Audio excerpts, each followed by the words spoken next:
Hi guys. Tonight, we step out into the brittle silence of a winter forest, snow piling against your boots, and the air so sharp it cuts your lungs with every inhale. The trees loom around you, skeletal in their icy coats, and the moon throws silver light across a landscape that feels both serene and deadly. It's beautiful, yes, but you probably won't survive this. You'd freeze long before dawn without the kind of wisdom native peoples carried for generations. So, before you get comfortable, take a moment to like the video and subscribe, but only if you genuinely enjoy what I do here. And while you're at it, I'd love to know, what's your location, and what time is it where you're listening right now? Drop that in the comments.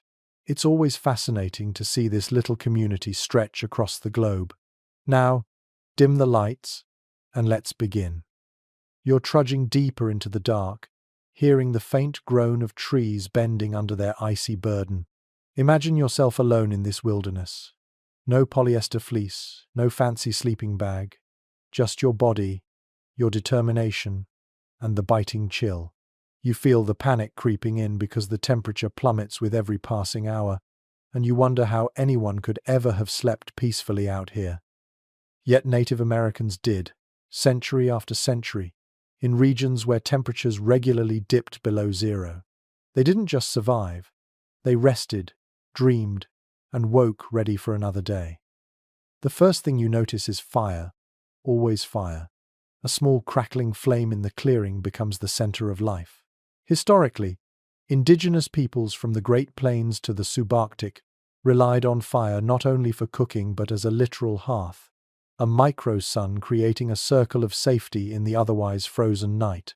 A mainstream historical fact is that some tribes, like the Cree or Ojibwe, structured entire camp layouts around fire, placing families so everyone had equal access to warmth. Fire wasn't a luxury, it was architecture. But there's a quirky tidbit that might make you smile. The smell of smoke wasn't just tolerated, it was loved. Sleeping in smoky air meant fewer mosquitoes in the summer, and in winter, that smoky haze clung to clothes, masks, and bedding, acting as a natural bug repellent long before chemical sprays. You, lying there under furs, would actually be grateful for the sting in your eyes. Without it, pests and illness crept in. It's not the spa aroma you might prefer, but it did the trick. As you inch closer to the flames, you realize warmth alone is not enough. Heat has to be managed. Too much and you risk sparks catching your bedding. Too little and your toes start to stiffen. Families solved this with rotations: who tended the fire, who fetched more wood, who shifted embers. That watchful rhythm kept nights alive. Historians still argue whether fire tending was strictly a communal duty, passed between family members equally, or if it was assigned to specific individuals who specialized in managing flame. The truth may vary by region, but the debate itself shows just how central fire was to surviving cold nights. Now imagine the sounds: the hiss of snow melting when it falls into the flames, the pop of sap exploding in firewood, the soft shuffle of someone rising in the night to add another log. You stir under a robe, the smell of hides mingling with smoke, and the gentle murmur of a lullaby sung by a mother to keep children calm. The wilderness is silent beyond your circle, but inside, the fire has a heartbeat. You reflect on how dependent you are on matches or lighters in modern life. Here, fire came from skill sparks coaxed from flint, embers carried in bark containers when moving camp, or fire drills spun with patient hands until smoke curled upward. The effort made every flame precious. You wouldn't waste it, you'd treasure it. Sleep could never be careless when the cold waited just beyond the edge of light.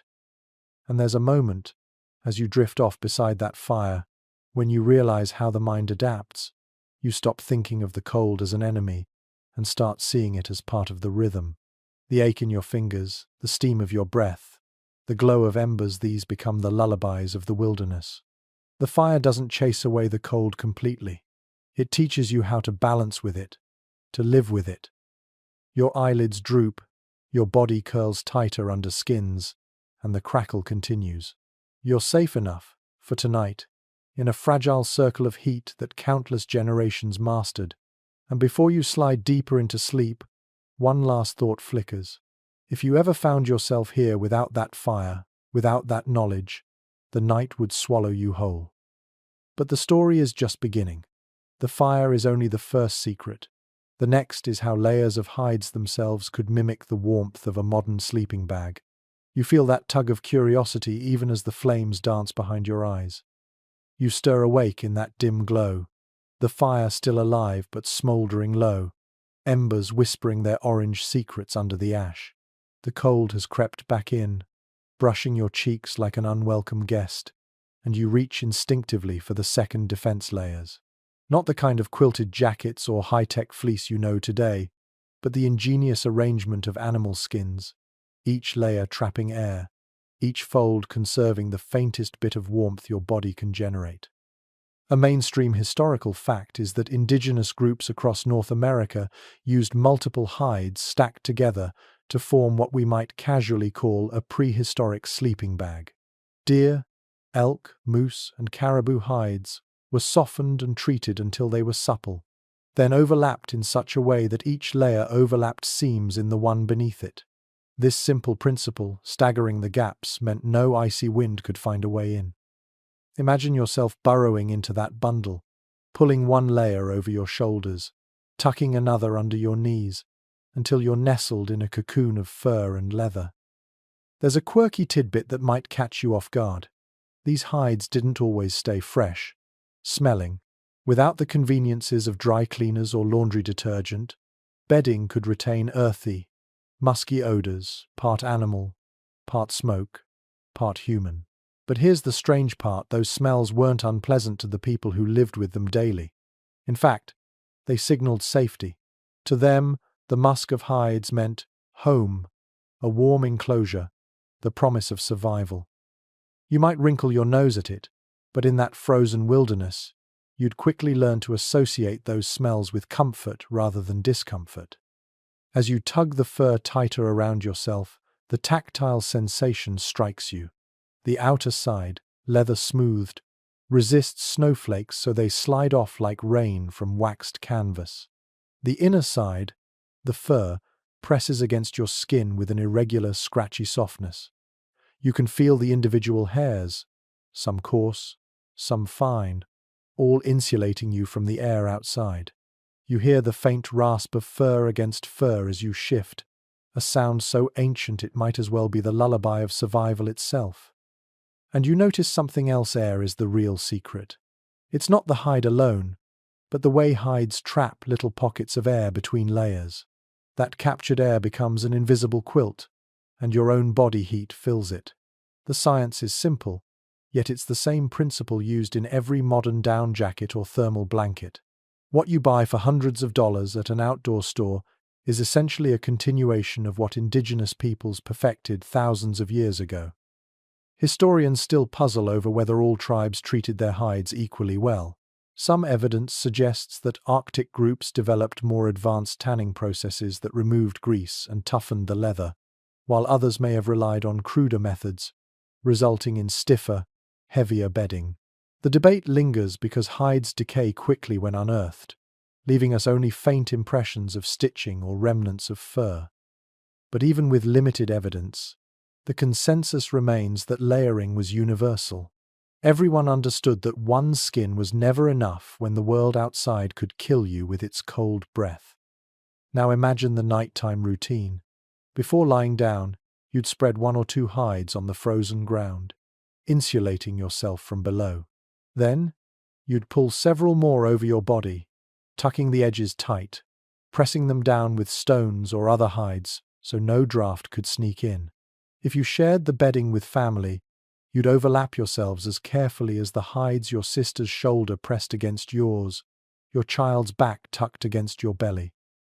The layers of hides and layers of human bodies blurred together, creating a collective fortress against frost.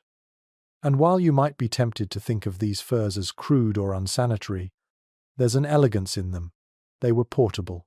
Roll them up, sling them over a frame, and carry them to the next camp. The hides doubled as cloaks in the day, bedding at night, sometimes even tents when strung together. Multipurpose, durable, and vital, they embodied the minimalist genius of people who could not afford wasted effort. The soundscape lulls you again. The faint creak of hide as it flexes when you move, the soft brushing of fur as you roll from side to side. Beneath you, the layered skins keep the ground's icy bite at bay, while above you, the weight of more hides feels protective, almost womb-like. You breathe in, and the smell of smoke from last night's fire still clings to the fur, layering scent on top of warmth. You reflect on your own bedroom, the neat sheets and blankets, and you realize how distant that world is from this one. Yet strangely, as you lie inside these hides, you feel just as snug, maybe even more so, because the contrast between the deadly cold outside and the fragile warmth inside makes every degree of heat feel like a miracle. Before you drift again, you smile at the idea that these hides, simple, rough, smelling of earth, were the reason countless generations awoke in the morning instead of turning into ice. And you understand that while fire was the visible heart of survival, hides were the silent shield, the blanket of life wrapped around entire nations through centuries of long, cold nights. The embers are fading, but you are swaddled, secure, drifting again. Tomorrow, perhaps, you'll learn how entire buffalo hides became more than bedding. They became communal quilts, heavy and warm enough to keep whole families alive at once. The fire has dwindled to a whisper now, just the soft red glow beneath a crust of ash, and you burrow deeper into your cocoon of hides. But then you notice something even cleverer at play. These aren't just hides tossed over you haphazardly. They've been layered with intent, tucked and overlapped, forming a system far older than the sleeping bags hanging on shelves at your local camping store. A mainstream historical fact is that native peoples perfected this method of layering multiple animal skins, often arranging them like shingles on a roof, with the fur sides alternating fur against skin for warmth, leather outward for weather resistance. Archaeologists have noted this layering effect particularly among subarctic groups, where survival demanded that not a single breeze slip through.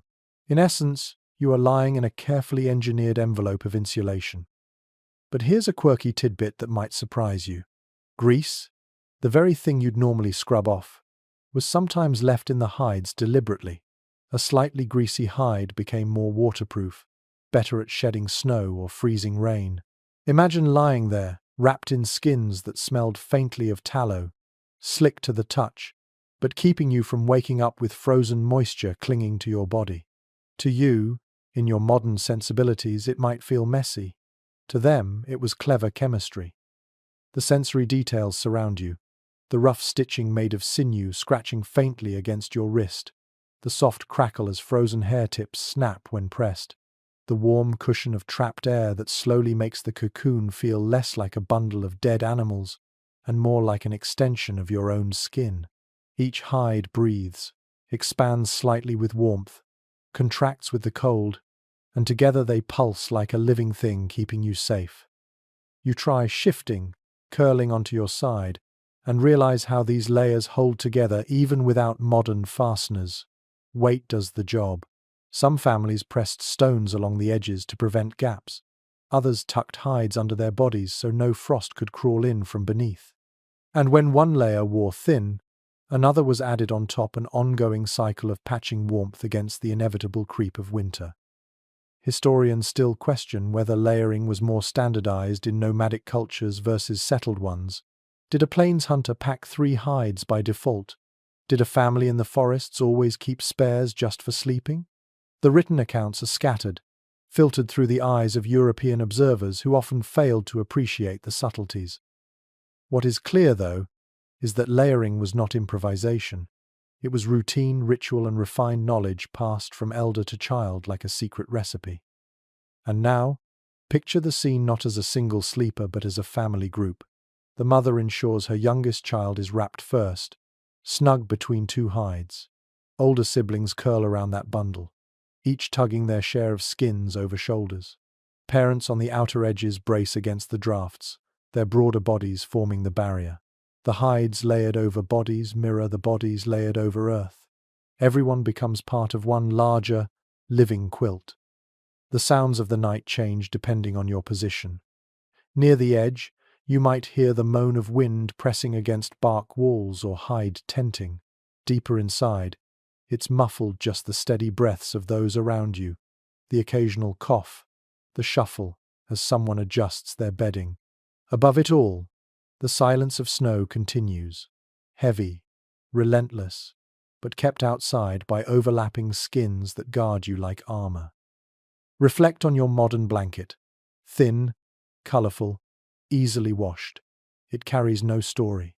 Yet here, each hide is a history. That deer was hunted by your uncle. That moose fell in a river chase. That elk provided not only warmth, but tools, meat, and sinew. You are literally covered in the memory of hunts, in the bounty of your people's relationship with the land. Each layer is not just physical insulation, it's cultural continuity, pressed close against your heartbeat. And, perhaps, there's even a touch of vanity. Some hides were decorated, smoked to rich colors or trimmed with fringe. You're lying there in survival gear, yes, but also in art. It's not just functional, it's personal, expressive, a reminder that humans always find beauty, even when fighting the cold.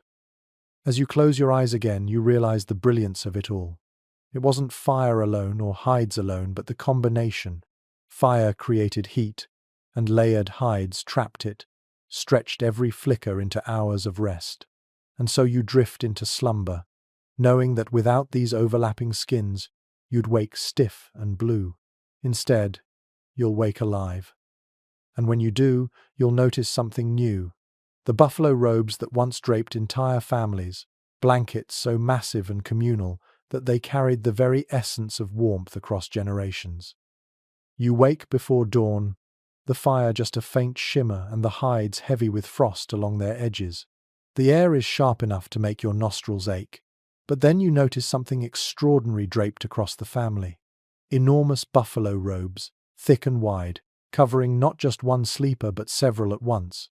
These weren't just blankets, they were survival masterpieces. One detail historians generally agree on is that Plains tribes prized buffalo hides more than almost any other resource. A single robe could measure well over 6 feet in length, sometimes stretching even further when taken from a massive bull. Tanned and softened carefully, with the thick winter fur left intact, these robes became the ultimate cold weather protection. You picture yourself beneath one now, the fur dense as a mattress, the leather underside strong enough to block wind. It's not just a cover, it's an environment. But here's a curious note. Some buffalo robes were so heavy that it took effort just to shift under them.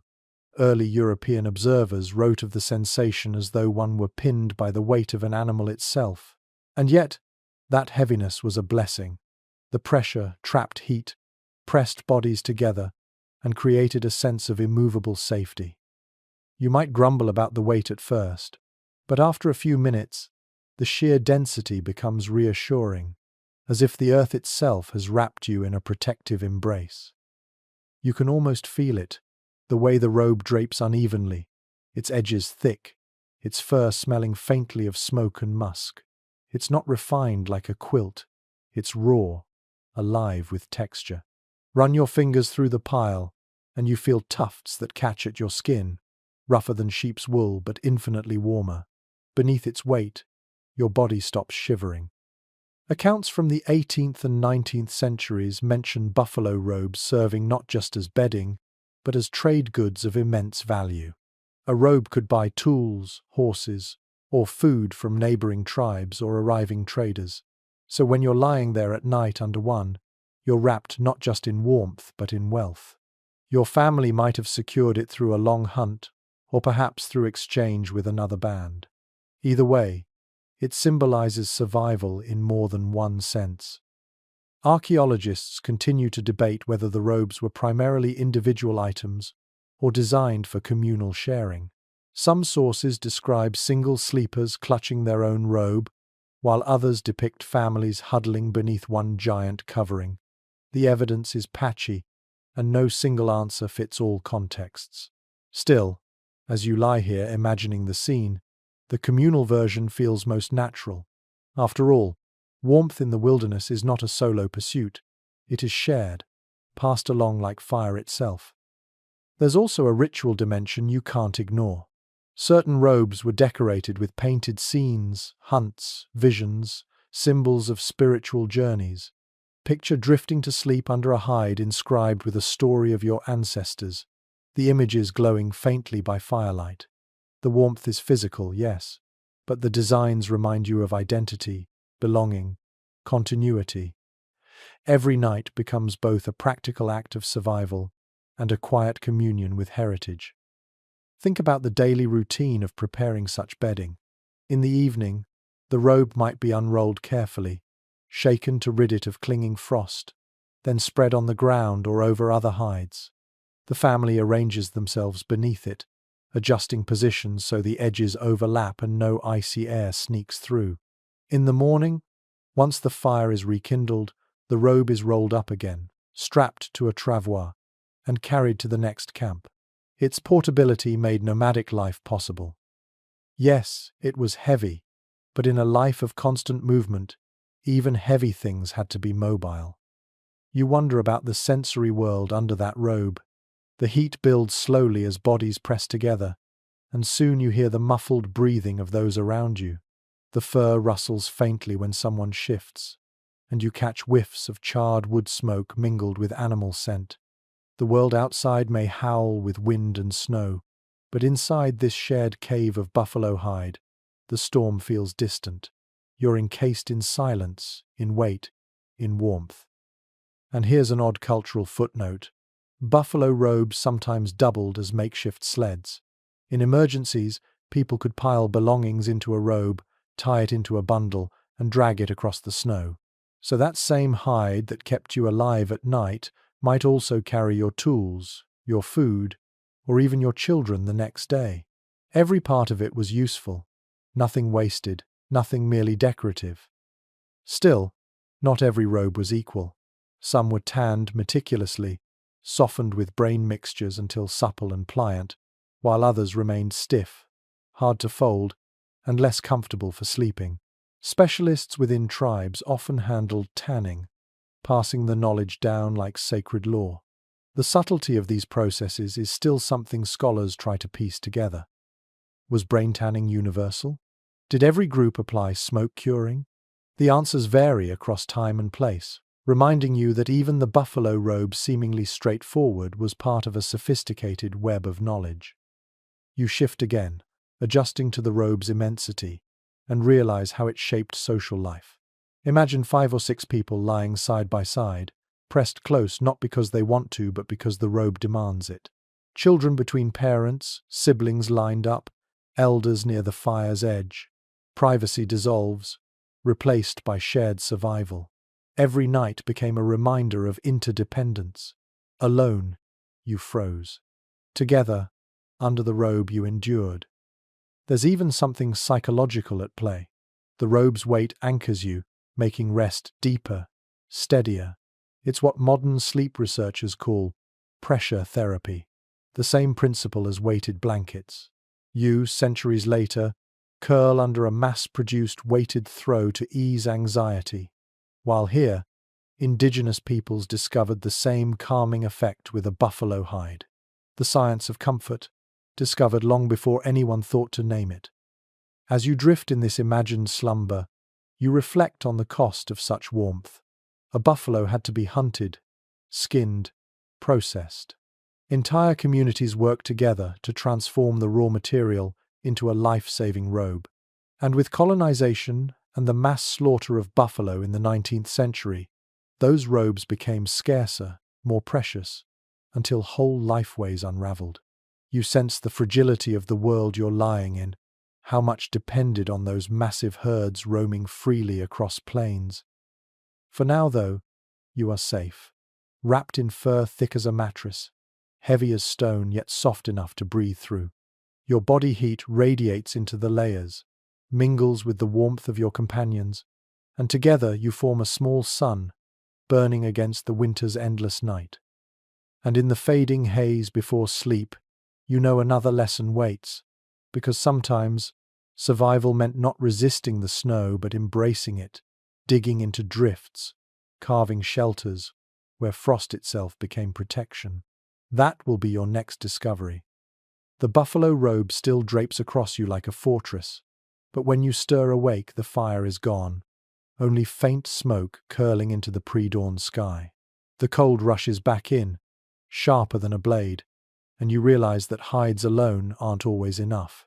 In the vast sweep of the northern forests or the wind-swept plains, Native Americans often turn not away from snow, but directly into it. Snow itself became the shield. What we know for certain is that digging into snow wasn't desperation, it was strategy. By carving out a hollow within a deep drift or piling snow into a mound and tunneling inside, families could create a natural igloo of sorts, though not always in the same rounded shape you might picture from the Arctic. Snow has insulating properties that surprise most people.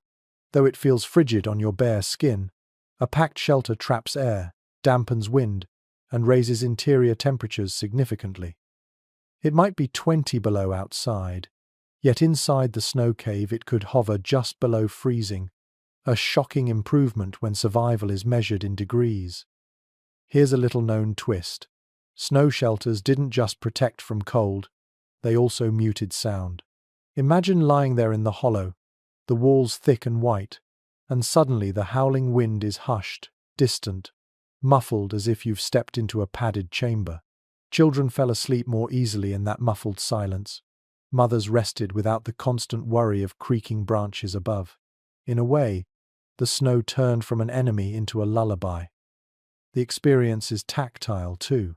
You crawl inside on your knees, the passage narrow, your palms pressing against the cool crust, your breath condensing instantly into crystals that sparkle faintly on the inner walls. The floor, lined quickly with branches or hides, feels softer than raw earth. Above you, the curved ceiling seems to glow faintly, catching ambient moonlight and turning it into a strange bluish haze. It's eerie at first, but after a while the glow feels comforting. Archaeologists have uncovered evidence that some tribes regularly built such shelters in emergencies, especially hunters caught far from camp. They scooped out snow pits just large enough for a single body, covered them with brush and hides, and survived nights that otherwise would have been deadly. Scholars remain divided on how often entire families slept in these snow constructions versus using them only for temporary hunting expeditions. Written accounts from early explorers describe both practices, but the details blur between observation and assumption. Picture the ritual of making one. First, you find a drift tall enough to hollow. Then you carve an entrance tunnel that bends upward slightly, preventing wind from blasting inside. Next, you smooth the interior walls so no dripping occurs, because a single drop of meltwater could turn comfort into misery. Finally, you lay branches or even your spare robe beneath you, insulating from the frozen floor. When all is done, you slip inside with your family, block the entrance with a slab of snow or hide, and listen as silence replaces the blizzard. And here's something unexpected. Smoke holes weren't always cut. In the smallest shelters, a fire wasn't practical, so warmth came only from body heat. Your own breath would frost the ceiling, creating sparkling patterns by morning. In larger constructions, however, small fires were possible, carefully managed so that smoke drifted out through thin points in the roof. The idea of fire inside snow feels absurd until you realize how well the ice reflects heat without instantly melting. You shift beneath your robe, imagining what it felt like to share one of these dens with a group, pressed shoulder to shoulder, knees curled, bodies layered like logs. You'd hear muffled coughs, whispers, maybe the giggle of a child who found it amusing to be inside the snow itself. Outside, the storm raged, but inside, warmth built slowly, each exhale adding to the invisible reservoir of heat. And the cultural meaning lingers too. Oral histories describe snow shelters as symbols of adaptability, proof that even the harshest environment could be turned into an ally. Sleeping inside the very substance that threatened to kill you was a reminder of humility. You couldn't conquer nature, but you could learn to bend with it. The smell, oddly enough, would be faint, less of smoke, more of frost, that crisp mineral tang of frozen air. In your hair, crystals form where moisture has escaped, and when you stir awake, the interior glitters with 1,000 pinpoints of light. For a moment, it feels like sleeping inside a star. And there's another quirky observation from early missionaries. Children sometimes treated snow shelters as playhouses, tumbling in and out of the tunnels during daylight. What was for adults a matter of life and death could, for the young, become an adventure. Laughter echoed in those caves, softening the memory of hardship. From a modern perspective, you marvel at the brilliance. Survival manuals today still teach similar methods. Dig a trench, build a snow cave, block the entrance. All those techniques are echoes of indigenous ingenuity. They remind you that sleeping bags and tents are not inventions of the present, but refinements of knowledge already tested by countless generations. So as you stretch inside your imagined snow cave, you realize how strange it island. You're not shivering anymore. Your body has adjusted. The snow is doing its work, and the storm above is just a faint roar in the distance. You close your eyes and think of the paradox: snow, which you once cursed for its killing cold, now protects you like a womb. And as you drift, one thought lingers. Not every night was spent inside snow, of course. Sometimes survival came from more ordinary materials: branches, bark, lean-tos hastily raised to stop the wind. That will be your next lesson, when you step back into the forest and watch shelter rise from the simplest scraps of nature.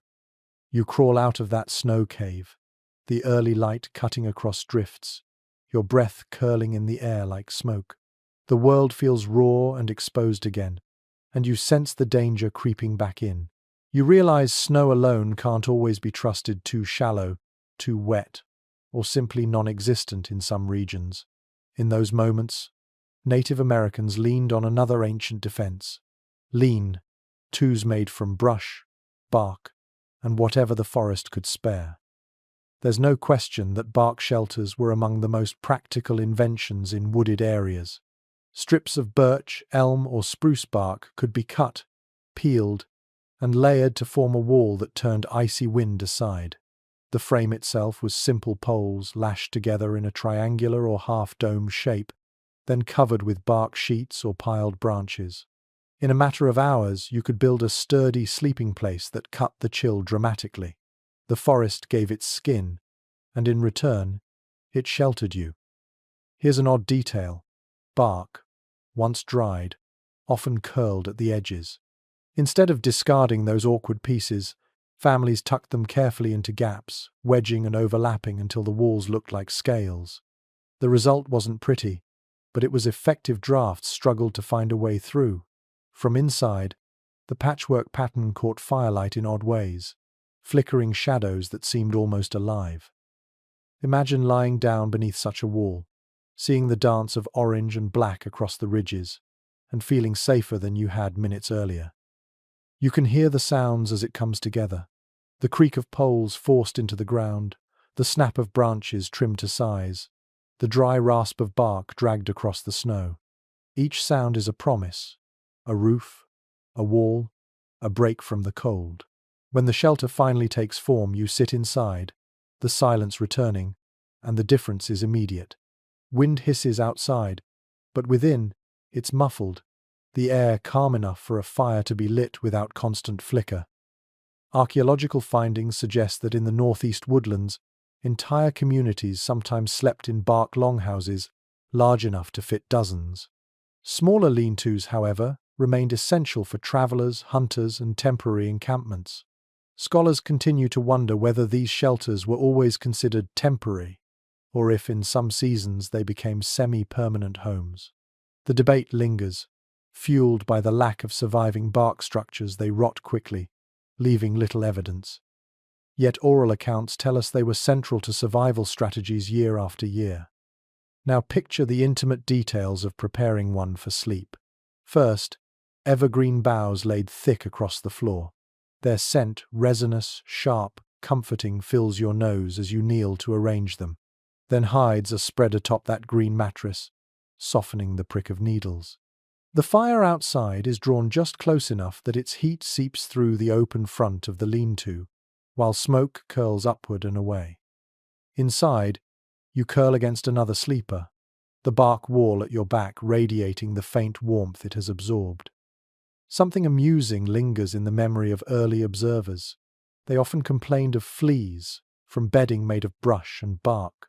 It turns out the occasional insect hitchhiked in with the evergreen branches, creating less than ideal company for the night. You imagine scratching irritably in the darkness, yet deciding it's a small price to pay for not freezing to death. Better a flea or two than the bite of frost. The textures comfort you. The bark wall is rough beneath your palm, flaky in places, solid in others. The floor crackles softly as you shift your weight, the evergreen needles releasing fresh bursts of scent. Overhead, the structure groans faintly when wind presses against it, but it holds, resilient, bending rather than breaking. You close your eyes, lulled by the chorus of creaks and sighs. And there's another layer ritual. Some tribes treated the act of building even a temporary lean-to as more than necessity. Songs were sung during construction, chants whispered to honor the trees that had given bark and branches. Sleeping inside became not only physical shelter, but spiritual alignment, a reminder of harmony with the forest. In those beliefs, a lean-to wasn't just wood and bark, it was kinship, part of the same living world that you belong to. Modern campers try to replicate the method, cutting branches, stacking bark, laying evergreen mats. Survival manuals echo instructions native peoples knew by heart. Yet something is missing: the patience, the rhythm, the inherited knowledge of exactly which bark peels best, which branch bends without snapping, which evergreen needles smell sweetest as they warm beneath you. That intimacy with the land made each lean-to more than a structure. It was art born of necessity. The debate among historians touches another point too. Did families sleep with the open side always facing fire, or did they rotate depending on wind direction? Some evidence suggests flexibility, an intuitive understanding of microclimates, adjusting orientation nightly. It wasn't a rigid formula, but a constant negotiation with weather. You sense that adaptability was as important as construction. Knowing how to build mattered, knowing how to adjust mattered more. And so you lie there in your imagined lean-to, bark wall at your back, fire glow on your face. The night grows colder, yet inside you feel protected, enveloped by the forest's generosity. It isn't luxurious. Fleas, smoke, and cramped space remind you of that, but it is enough. Enough to carry you through until morning, when light filters through cracks in the bark, and you wake to a world still frozen, yet survivable. As your eyes grow heavy, you can almost taste the resin in the air, the bitterness of smoke lingering on your tongue. Outside, snow crunches faintly under someone's step, perhaps a night watch returning with more wood. You drift between waking and sleep, comforted by the thought that the forest has built you a blanket of its own. And you know this: lean-tos were not the only clever shelter. Beneath your feet lies another secret, one carved into the earth itself, pits dug deep, chambers hidden underground, where warmth was trapped not by bark or snow but by soil. That, you sense, will be the next step in your journey.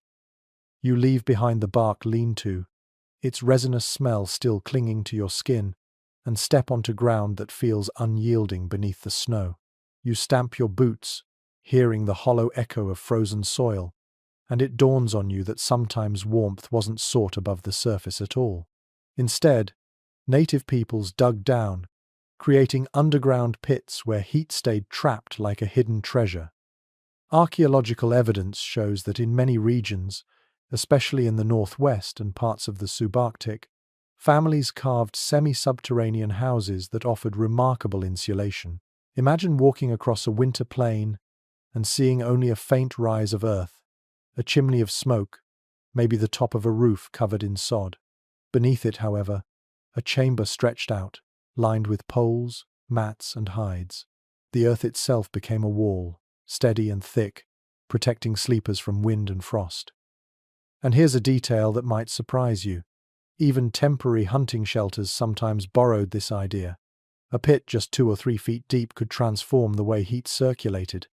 By stepping down, curling into the earth's belly, you escaped the wild swings of air temperature above.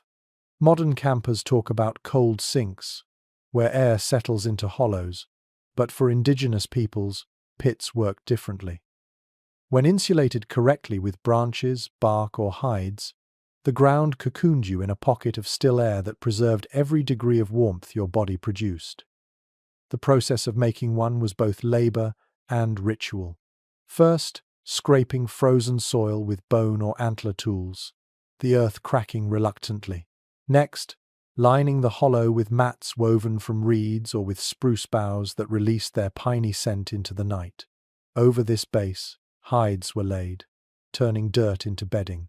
Then poles formed a roof, angled like ribs, covered with brush, sod, or more hides, leaving a small opening for air and smoke. Crawling inside, you'd feel as if you were entering the chest cavity of some great creature protected, enclosed, breathing with you. Researchers remain divided on whether these subterranean shelters were primarily winter villages or seasonal retreats. Some evidence suggests year-round use in certain regions, with entire communities dwelling beneath the surface. Other records describe them more as temporary winter refuges, abandoned in summer for lighter, portable homes. The truth may be a blend adaptation shaped by climate, resources, and tradition. Now, imagine yourself settling into one of these earthen chambers. The floor beneath you, though hard, radiates a dull steadiness, neither freezing nor burning.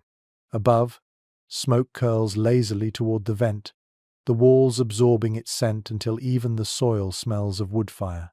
Around you, shadows flicker across packed earth, giving the impression that the ground itself is alive.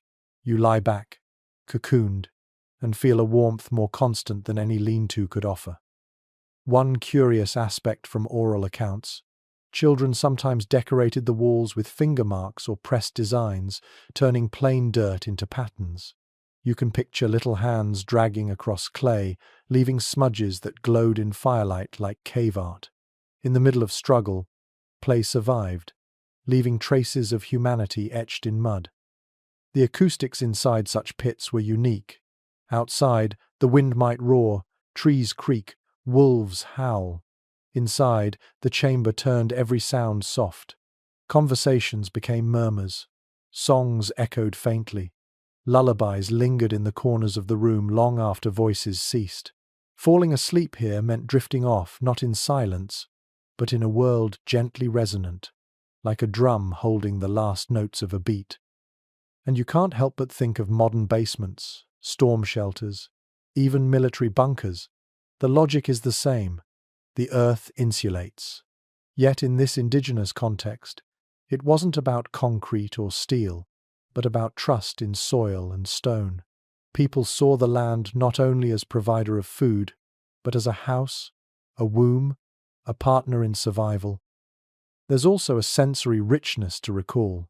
The smell of damp clay mingling with wood smoke, the taste of ash in your mouth as fire smolders, the roughness of packed earth beneath your fingertips.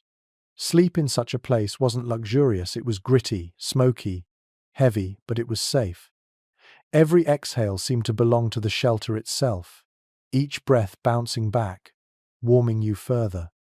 Some accounts mention underground chambers large enough for dozens, a village hidden beneath frost. Picture walking down a tunnel, ducking beneath beams, entering a communal room where fires glowed in multiple pits, families curled on mats around them, the ceiling low, the walls thick, the heat collective. You'd see children sprawled in sleep, elders murmuring in dreams, hunters shifting restlessly before dawn. That subterranean rhythm stitched communities together more tightly than any above-ground home. And there's a practical footnote. These chambers weren't immune to problems. Ventilation was tricky. Without proper airflow, smoke built up, stinging eyes and lungs. Families had to balance heat and breathability, adjusting vents constantly. Some days you might wake coughing, eyes watering, yet still grateful for life. Survival rarely felt perfect. It was always a negotiation. Still, compared to the biting cold outside, the pit was paradise. As you curl under your hides in this imagined chamber, you feel the weight of soil overhead, the steady pulse of fire nearby, the collective breath of sleepers around you. The world above may be chaos, storms, ice, predators, but beneath, there is calm. The earth has swallowed you, hidden you, and kept you alive. And as drowsiness takes over, you realize this ingenuity didn't end with pits. Another trick awaited in the wilderness, one so simple it almost feels like magic. Stones heated by fire, tucked into bedding, glowing long after flames had died. That will be your next discovery, a secret of warmth carried through the night. The earth pit fades behind you, its smoky smell clinging faintly to your clothes, and you find yourself once more under the open sky. The stars scatter like ice chips above, and the fire at camp has died into cold grey ash. You shiver, realizing that tonight you have no roaring flames, no robe large enough to cover your whole body, no pit to retreat into. But then you notice something simple lying nearby. Stones, still radiating warmth, gathered carefully by someone who knew this trick before you. Archaeological evidence shows that indigenous groups across North America frequently used heated stones as nighttime warmers. The method was elegantly straightforward. Rocks placed in the fire during evening hours absorbed heat, then were wrapped in hides, bark, or woven mats and carried into bedding. Tucked against your feet, your stomach, or even beneath layers of fur, these stones gave off a steady glow of warmth for hours. In essence, they were the prehistoric hot water bottles, the ancestors of every heated pad you've ever used. One curious observation passed down in oral history is that certain tribes were choosy about which stones to use. Not every rock could handle the fire. River stones, for instance, sometimes cracked or even exploded when overheated because of moisture inside. So people learned to select dense, dry stones from particular places, memorizing which outcrops produced the safest material. This knowledge of rocks, of heat, of fire wasn't accidental. It was inherited, practiced, whispered from elders to youth like a secret formula. You crouch now in the dark, imagining yourself lifting one of those stones. Its surface feels rough, edges irregular, but the heat seeps through your hands like an ember held in solid form. You wrap it quickly in a strip of hide before it burns, tuck it under your robe, and suddenly the chill recedes from your core. The sensation is immediate, visceral, like carrying a private sun beneath your blanket. Researchers remain divided on whether heated stones were used mostly by hunters sleeping away from camp, or whether they became common, even in large village settings. The evidence is hard to trace, since stones leave little behind but soot marks. Still, early accounts from explorers describe them often enough to suggest the practice was widespread, especially in colder climates where fuel for large fires was scarce. Why burn wood all night when you could store its heat in rock and carry it to bed? Think of the sensory details.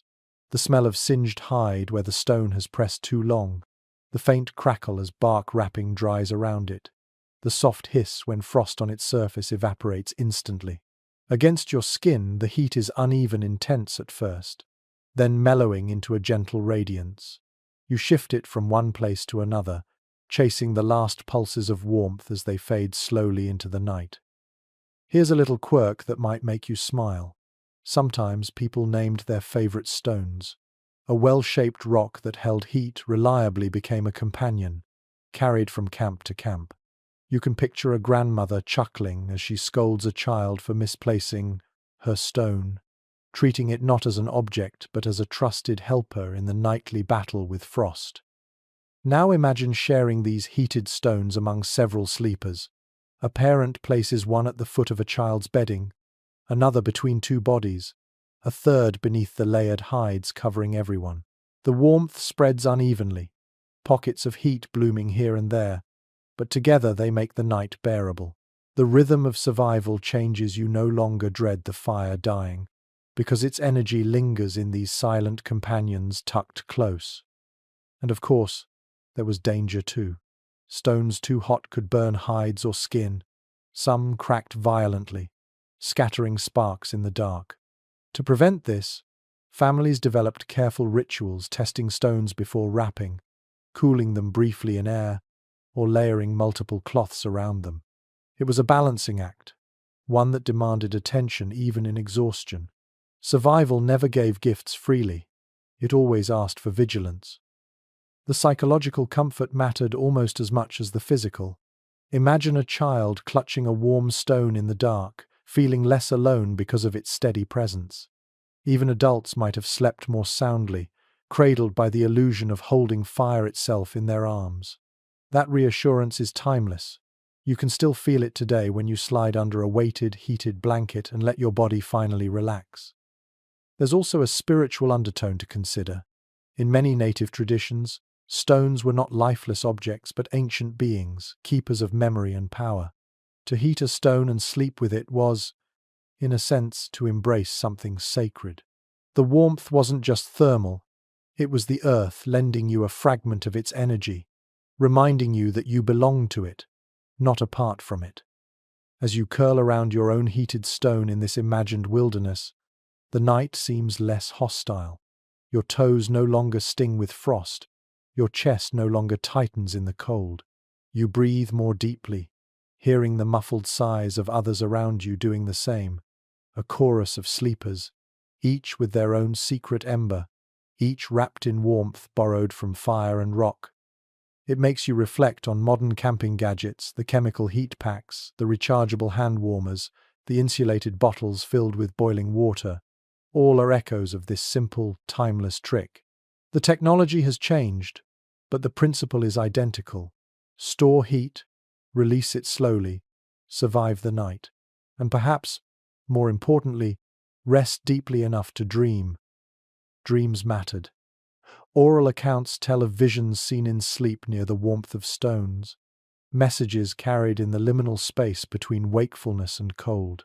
Some families believed stones had voices in those moments, whispering guidance, shaping dreams. You can almost hear it now, the low hum in your ears as sleep pulls you deeper, the warmth pulsing like a heartbeat, the stone becoming more than mineral, becoming companion. And as your eyes close, you realize that warmth wasn't only personal. Someone always had to keep the central fire alive, tending it while others slept, making sure more stones could be heated when the night dragged on. That watchful rhythm carried entire camps through winter. It will be your next glimpse. The rotations of families and guards, the endless vigilance to keep fire breathing long after stars have grown pale. The stone at your side cools slowly, its warmth fading like the last note of a lullaby. You stir, pulling your hides tighter, and notice the glow of another fire in the distance. It isn't random, this constant flame. It's guarded, nurtured, never left to die completely. The people around you knew that letting the fire vanish meant starting over a task nearly impossible on a freezing night. So they created systems, rotations, rhythms of watchfulness that kept the fire alive until dawn. One account from early explorers makes it clear that in many camps, families assigned fire watchers by the hour. Each adult took a turn, rising from slumber to stoke the embers, place another log, or shift the stones closer. In larger encampments, elders often sat by the hearth through the night, partly because they slept less deeply, partly because their steady presence reassured the young. Fire wasn't just flame, it was continuity. Without it, the night could swallow you. Here's a curious glimpse that sometimes slips into the records. Children were occasionally given the honor of tending the smallest hearths. Under a parent's watchful eye, a child might learn how to judge the thickness of wood, how to bank embers beneath ash so they glowed longer, how to coax sparks with a breath just strong enough. Imagine being 7 years old, entrusted with the very heartbeat of the camp. You might feel proud, or frightened, or both, but you'd learn quickly that survival depended on your careful hands. You can almost hear the sounds, a rustling as someone rises reluctantly from their bedding, the quiet shuffle of feet across the dirt or snow, the scrape of a stick rearranging coals. The fire answers back with a crackle, a hiss as fresh wood catches. The glow spreads across faces half hidden under robes, casting flickering shadows on bark walls or hide ceilings. That faint light is a comfort for sleepers who don't wake fully but stir just enough to know the fire is still there. Researchers continue to debate whether fire rotation was strictly scheduled or more fluid, based on who woke naturally in the night. Some anthropologists argue for formal structure, citing oral traditions that describe duty cycles. Others suggest it was more instinctive. If you woke, you tended. The truth may vary across regions, but the underlying point is certain. The fire was everyone's responsibility. Neglecting it was unthinkable. There's also a ritual side to the practice. Among some groups, prayers accompanied the stoking of flames, words whispered to remind the fire of its role as a living ally. Feeding the hearth became more than a task.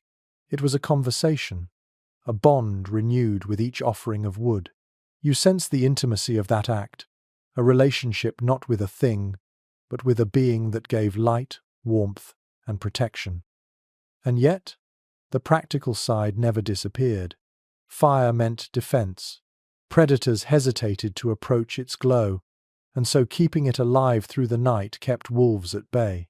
Fire meant cooking, meat simmered in the embers, ready by morning for those who rose early. It meant light for tending wounds, warmth for thawing tools, smoke for curing hides. Fire was the axis of the night. Without it, everything collapsed.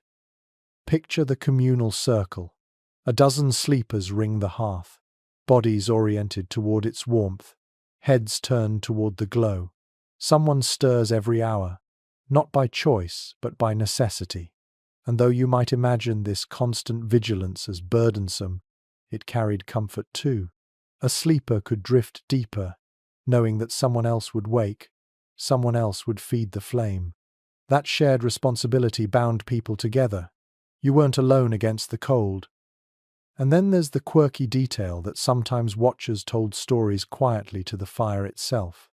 Early missionaries recorded moments when elders, sitting alone at night, spoke in low tones to the flames, recounting hunts, losses, or dreams. The fire became confidant as much as protector. To imagine that scene, you, wrapped in hides, drifting off while hearing a low murmur across the campfire, the voice of an elder telling secrets not to people, but to the blaze, it's strangely comforting. The sensory experience lingers. The smell of half-burned wood, sharp and resinous. The sudden burst of sparks when a damp log hits flame. The warmth that radiates unevenly, scorching your face if you lean too close, freezing your back if you turn away. The constant glow shifting across fur and skin, painting the night with gold and shadow. Even the rhythm of smoke, sometimes gentle, sometimes choking, becomes part of the lullaby of survival. Modern campers still understand fragments of this. Sit around a fire long enough, and you instinctively tend it, poke it with a stick, shift a log, blow on embers. That impulse, passed down through generations, connects you to those who did it not for leisure, but for life. You're enacting the same ritual, though the stakes for you are comfort, not survival. And the deeper truth? Fire rotation wasn't just about flame, it was about trust. To hand someone the responsibility of keeping the camp alive was to say, I believe you will protect us. In a world where betrayal meant death, such trust was a bond stronger than stone. You curl tighter under your robe now, warmed by the thought that even as you drift, someone else keeps watch. The fire hums softly, its light a heartbeat in the darkness.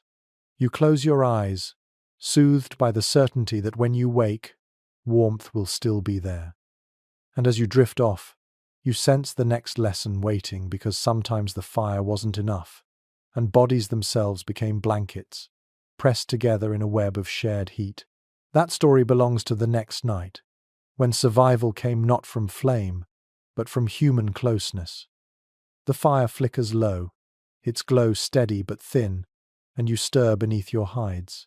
The warmth is there, but faint, and you realize what the elders knew all along. Fire can't do everything by itself. Heat slips away into the night no matter how carefully you feed the flames. That's when people leaned on something far more dependable, each other.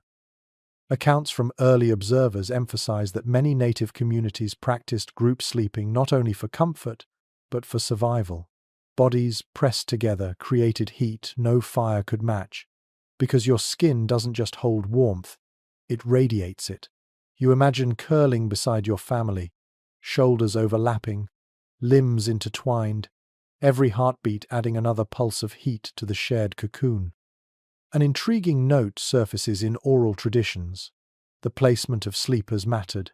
Children were tucked between adults, sometimes 2 or 3 layers deep, so their smaller bodies stayed insulated at the center.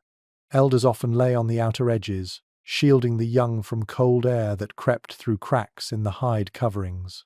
It was practical and symbolic all at once, the old protecting the new, generation encircling generation like rings of a tree. The sensation of it is vivid. You roll against another body, their skin warmed by fire, their robe overlapping yours. The weight of someone's arm drapes across you, heavy but reassuring.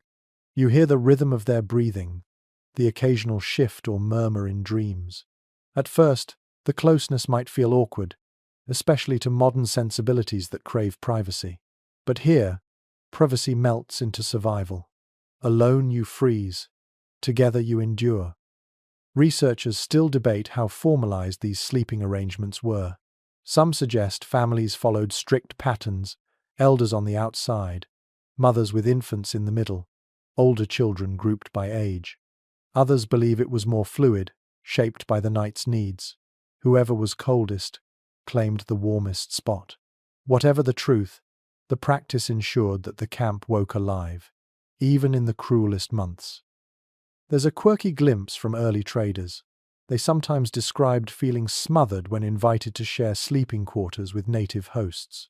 Accustomed to personal beds, they found the press of bodies overwhelming. Yet by morning, many admitted they'd never been warmer in winter. You can almost picture one of them grumbling at night, only to confess later with sheepish gratitude that it was the best rest they'd had in weeks. The soundscape is intimate. Not just the fire crackling, but the chorus of human noises, snores rising and falling like waves, sighs slipping out in half-sleep, soft words mumbled in dreams. The air grows humid with breath, a fog that clings to hides and walls, sometimes frosting when temperatures drop too low. It isn't glamorous, but it's alive. Every exhale reinforces the shelter, turning the cold into something bearable. Think of how modern science describes this thermal regulation through shared body heat. Infants especially are known to regulate temperature better when held close, their breathing syncing with a caregiver's. Indigenous peoples didn't need thermometers to understand this. They felt it, knew it, lived it. Babies survived because mothers never let them sleep alone in the cold. Hunters survived because they pressed back to back under hides after a long day. It was instinct honed into tradition. And the emotional comfort mattered too. Falling asleep surrounded by your kin, you felt secure in more ways than one. Predators might lurk outside, storms might howl, but here in the circle of warmth, you were part of something unbreakable. The cold pressed in from all directions, but unity pushed back harder. There's also a deeper cultural resonance. Among some tribes, the very idea of sharing heat was tied to spiritual teaching warmth as a gift never hoarded, always passed on.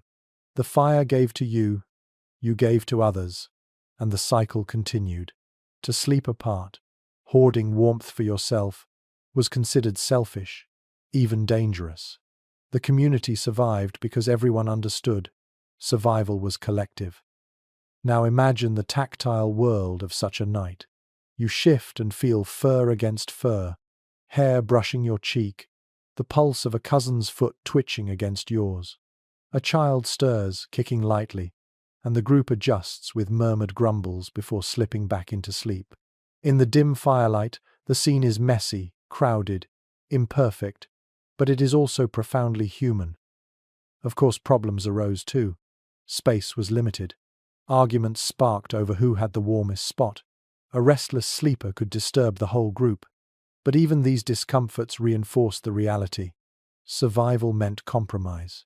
You endured the irritations because the alternative was frostbite or worse. In the cold calculus of winter, annoyance was a small price to pay. Modern parallels aren't hard to find. Hikers caught in snowstorms sometimes huddle together in sleeping bags to avoid hypothermia. Soldiers in frozen trenches share heat by clustering. Even pet owners today instinctively know that a dog curling against them on a cold night means safety. These moments echo the lessons indigenous peoples lived by. Heat is communal. As you drift in this imagined slumber, you notice the psychological calm it brings. To feel another's warmth is to feel their presence, to know you are not abandoned in the vast cold. It softens fear, quiets the racing mind, and makes dreams gentler. Some oral stories describe winter nights filled with shared dreams, visions that passed from sleeper to sleeper, as if the closeness of bodies allowed spirits to travel more freely. You may not believe in that, but lying here, pressed against others, you can almost imagine it. And when dawn finally breaks, the group stirs slowly, the cold rushing in as hides are lifted and people separate. You feel a pang at the sudden loss of warmth, the solitude of standing again in the open. It reminds you that survival in this world was never meant to be solitary. It was always communal, always layered fire, hides, bodies, spirits. Each held part of the secret, but only together did they make it through the night. As you breathe in the frosty morning air, you realize another layer of survival awaited beyond bodies and hides. Movement itself was strategy migration, shifting camps, chasing warmth through the seasons. That story will carry you further, teaching you how even the act of walking became a defense against freezing to death. Morning light glimmers across the snow, a pale wash that seems more cold than warm. You stand from the circle of shared sleepers, shaking stiffness from your limbs, and realize something profound. No matter how well you tend the fire, layer hides, or huddle together, there's a deeper truth sometimes. The best way to survive winter wasn't to endure it in place. It was to move. One detail preserved in tribal memory is that many native peoples lived by the rhythm of seasonal migration. Entire communities shifted camp according to weather, following animal herds, fish runs, or simply seeking milder conditions. In the Great Plains, for example, bands might travel southward as temperatures fell, trading the sharpest blizzards for more temperate winds. In the northwest, families descended from higher elevations into valleys where snow lay thinner. Mobility itself became the insulation. Why fight winter's worst when you could outpace it? You might be amused to learn that movement wasn't random at all.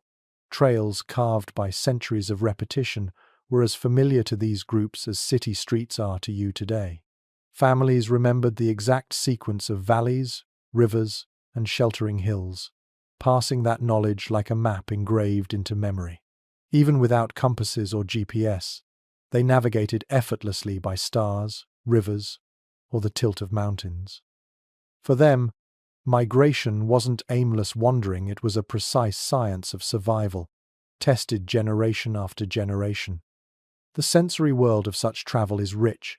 Imagine crunching snow underfoot, the squeak that comes only when temperatures fall far below freezing. Horses snort clouds of steam. Dogs bark as they pull travois loaded with hides. Children laugh or complain while bundled tightly on sleds. Overhead, ravens croak in the brittle air, their wings flashing black against the winter Sunday.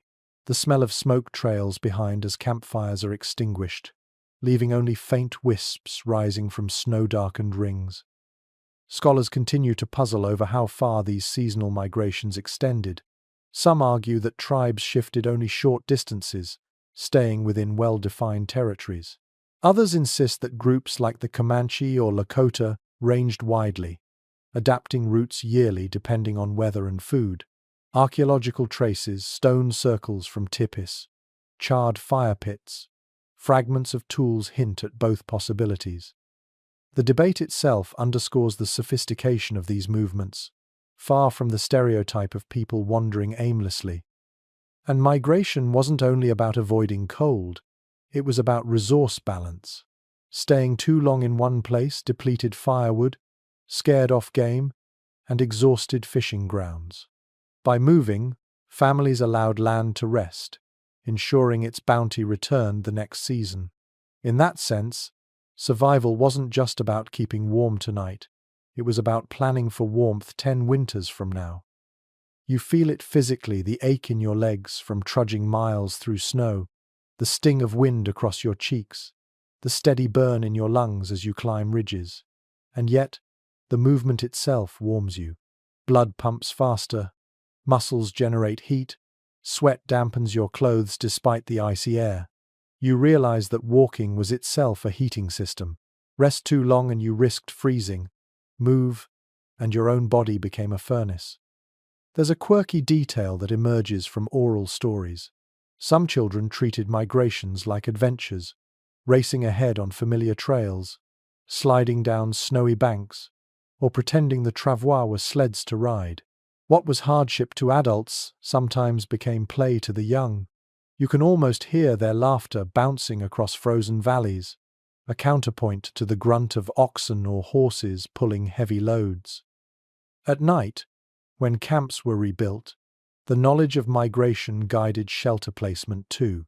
People remembered which groves blocked the north wind, which slopes caught the morning sun, which rivers offered both water and frozen passage. This wasn't luck.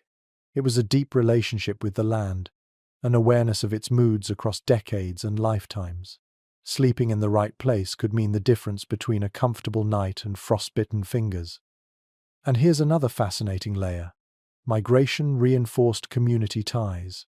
Moving together demanded cooperation. One family couldn't decide to linger without disrupting the group. Elders set the pace, hunters scouted ahead, women packed food and tools, children learned responsibility by carrying small bundles. It was a choreography of survival, a dance across the seasons. You sensed the rhythm of it in your own body. Step after step, breath after breath, the endless crunch of snow beneath moccasins or boots. The repetition becomes hypnotic, almost meditative, as if the act of walking itself is a lullaby against the cold. And when camp is finally raised again, the relief is palpable. Fire rekindled, hides unrolled, food shared, warmth restored. You fall asleep knowing that tomorrow the journey continues.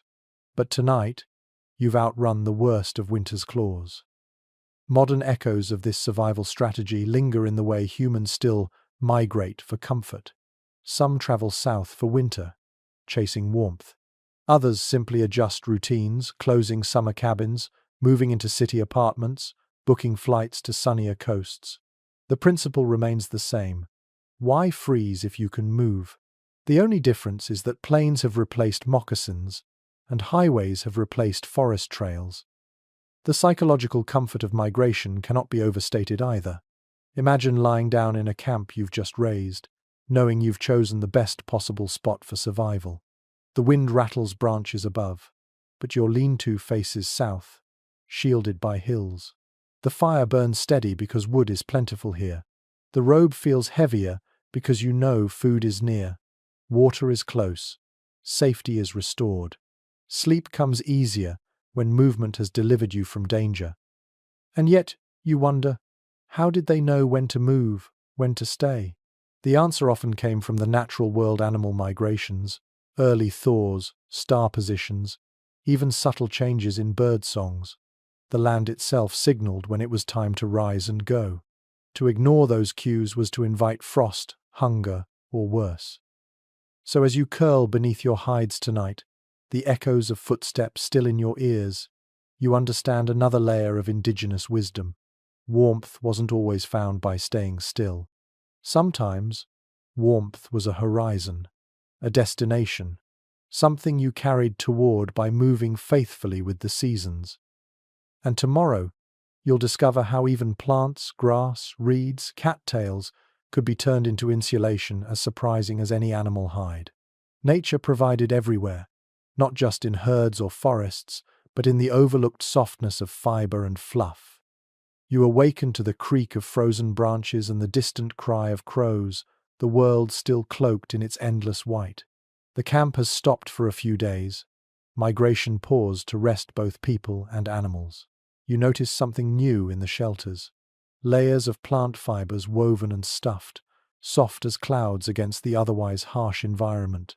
It's a reminder that survival wasn't only about hides and fire, it was also about using the humblest offerings of nature. Archaeological traces and oral traditions both indicate that plant materials, grasses, cattail fluff, bulrushes, even shredded bark were common winter companions. You picture a mat woven from dried reeds, thick as a rug, spread beneath hides to keep the icy ground at bay.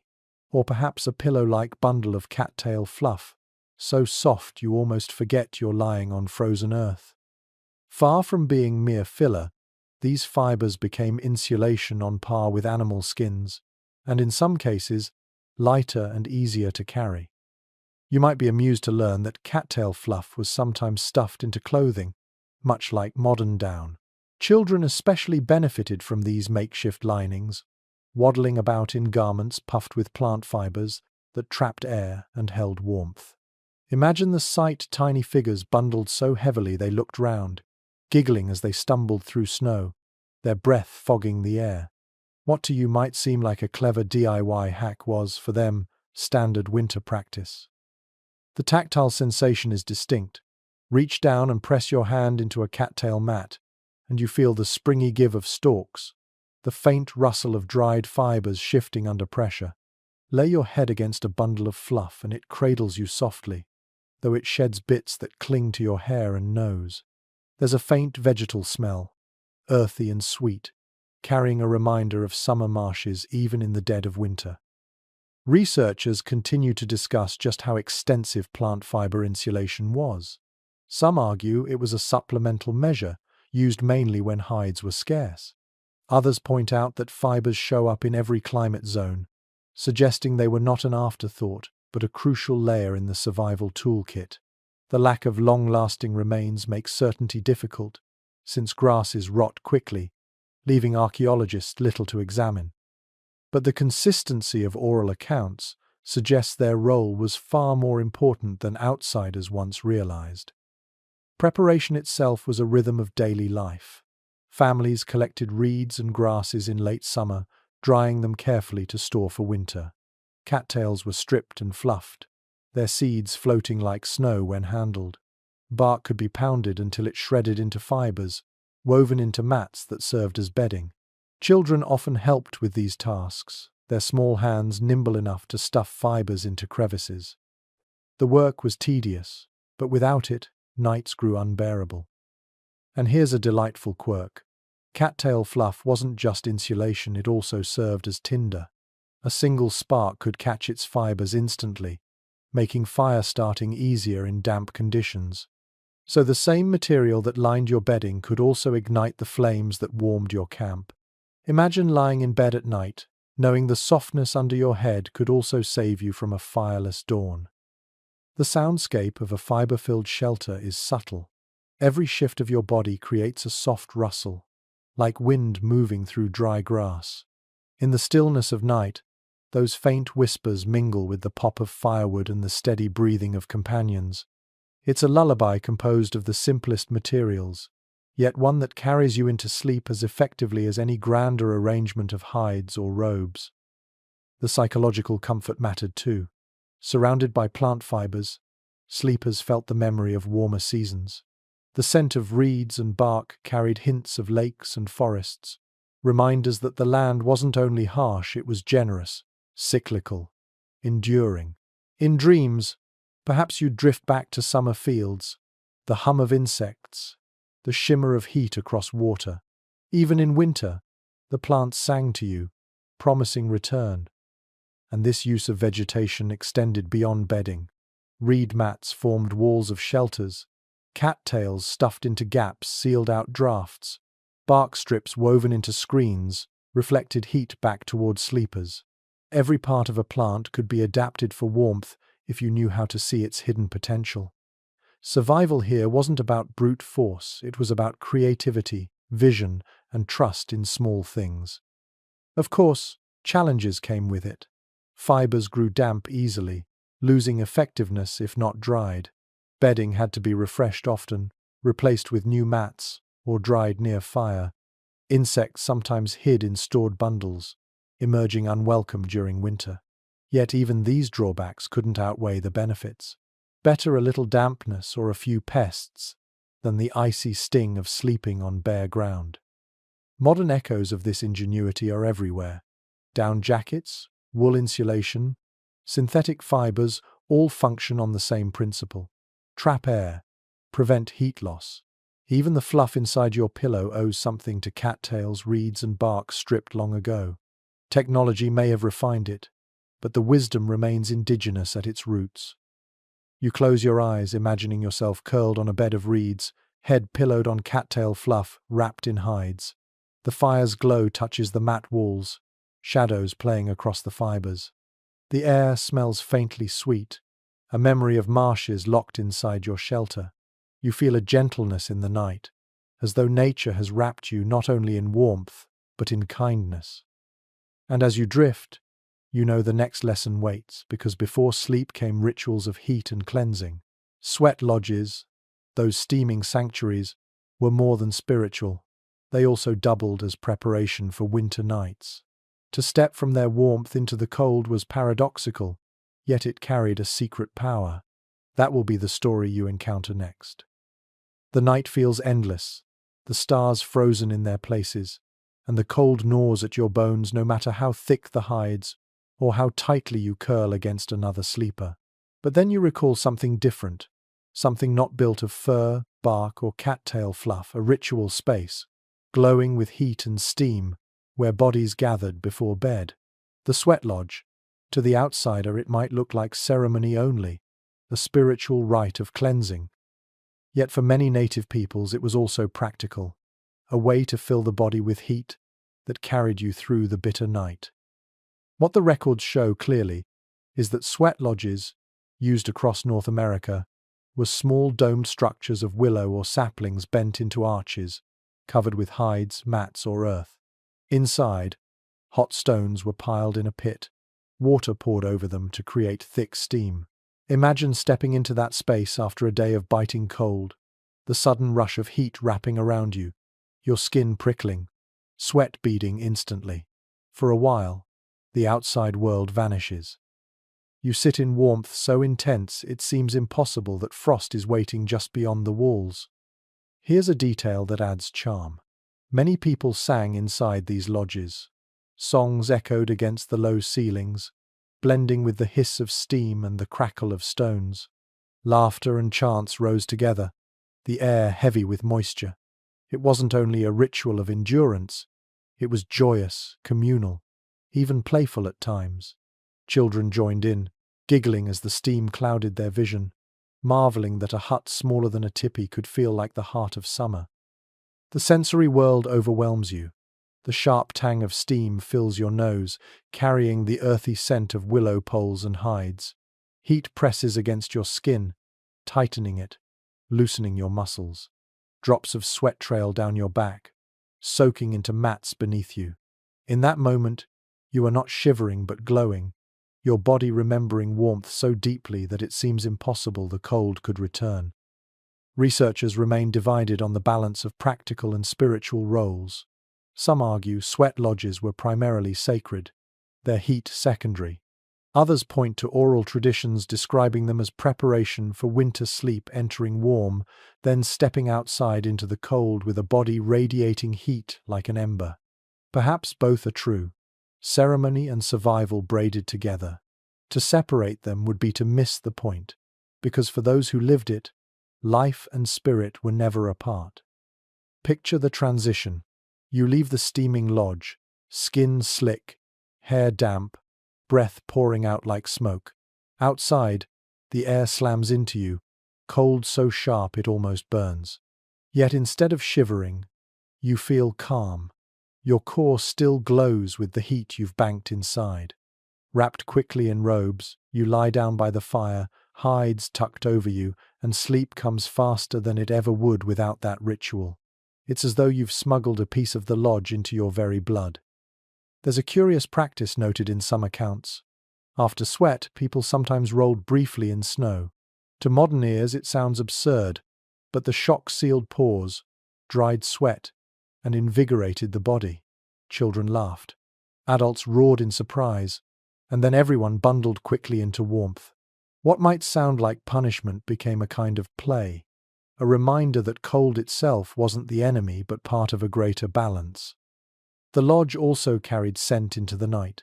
Smoke from herbs, sage, cedar, sweetgrass was often burned inside. As you curl beneath your bedding afterward, you smell those fragrances still clinging to your skin, mingling with hides and fire. Sleep drifts in on a wave of steam memory, the cold outside dulled by the body's deep reservoir of heat. And it wasn't just about warmth. The sweat lodge strengthened lungs, cleansed skin, eased muscles after hunting or gathering wood. A body rested better after being purged, its tensions dissolved. So while you drift into slumber, your mind calm and your body heavy with pleasant fatigue, you realize that warmth wasn't merely borrowed from fire or hides, it was cultivated within you, stoked like a second flame beneath your skin. Modern echoes persist. Saunas in Scandinavia, steam baths in Turkey, hot springs worldwide, each mirrors the same truth. Humans seek heat together, not just for survival, but for spirit. And in every case, the glow lingers after you step outside, carrying you through cold air with surprising ease. Indigenous sweat lodges weren't exotic oddities. They were part of a global language of warmth, expressed with local genius. And here's a quirky thought to carry into your drowsiness. Some oral traditions describe spirits of ancestors sitting in the lodge too, joining the songs, their unseen presence swelling the chorus. You imagine closing your eyes, sweat dripping down your face, and feeling a hand you cannot see pat your shoulder. Comfort, community, connection, real or imagined. It deepened the sense of being sheltered.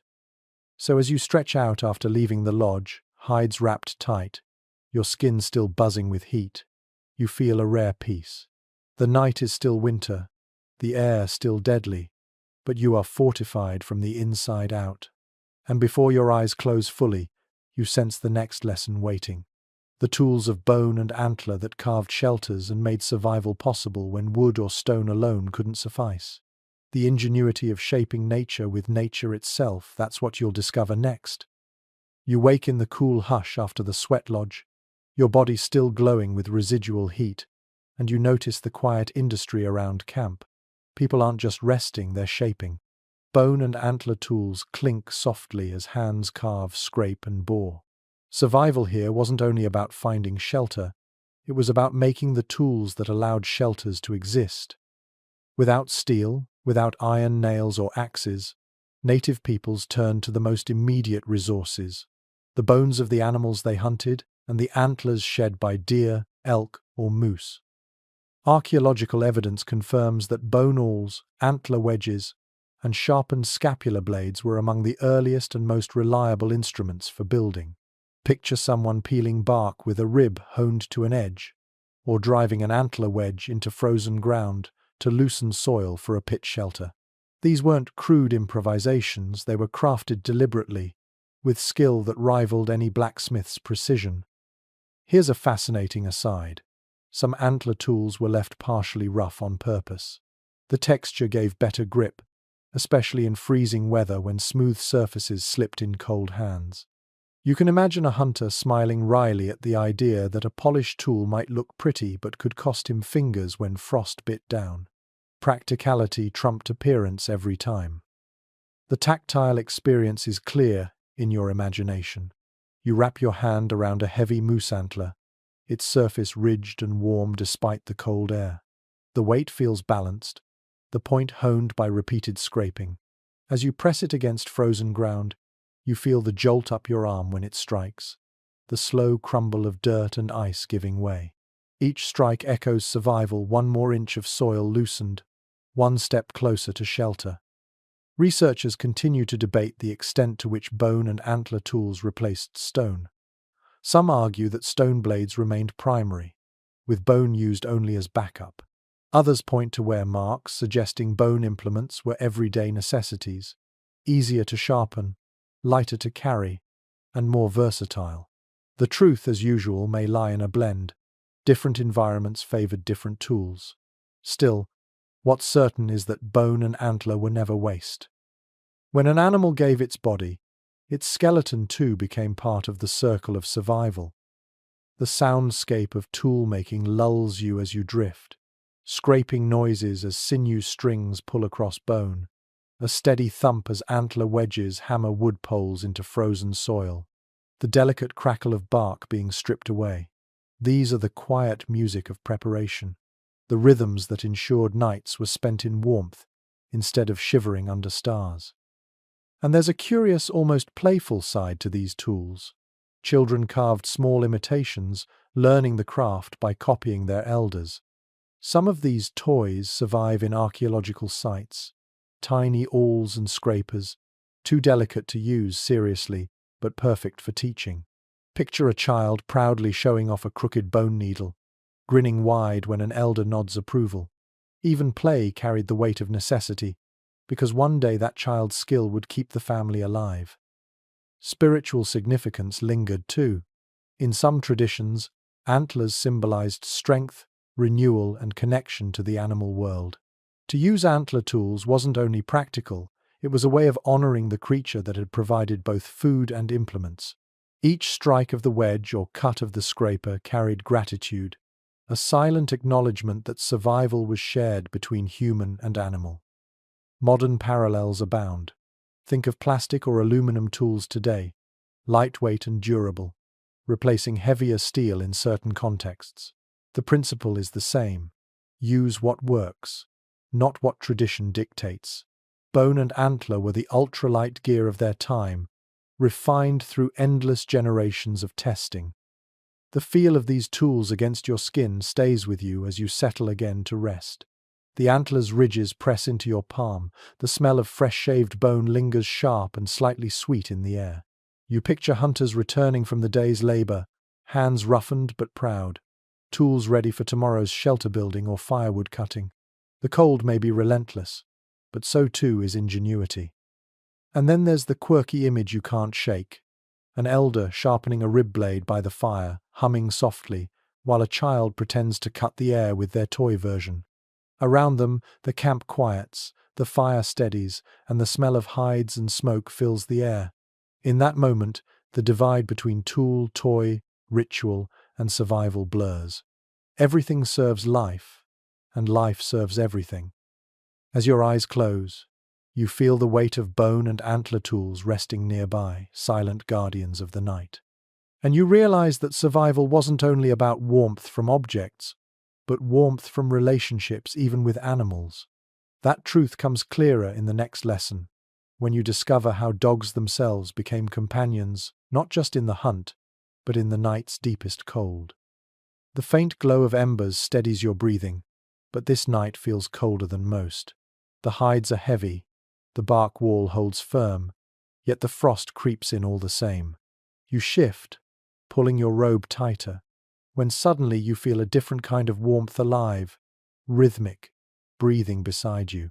A dog curls against your hip, its body radiating steady heat, its fur thick and musky. You realize you are not surviving this night alone. Historical records make it clear that dogs were constant companions in many Native American communities, long before horses arrived on the plains. They hauled loads on travois, guarded camps, and crucially shared warmth on frigid nights. Early explorers often remarked that families treated dogs as both workers and bedmates, pulling them close during winter to stave off frost. The bond wasn't sentimental only, it was profoundly practical. Here's a little twist that might amuse you. Some reports describe children piling onto dogs like living pillows. Imagine a circle of siblings asleep in a heap, arms draped over a large husky-like animal, the dog tolerating it with stoic patience. The kids stayed warm, and the dog gained the comfort of its pack. Even today, you can picture how that furry warmth would feel against your frozen toes. The tactile experience is immediate in your mind. Your hand sinks into thick fur, coarse at the top but soft beneath, a faint smell of smoke and earth rising with the warmth. The dog shifts slightly, sighing, its body vibrating with low snores. The sensation is different from hides or heated stones. This warmth breathes, moves, responds to your touch. It is companionship as much as insulation.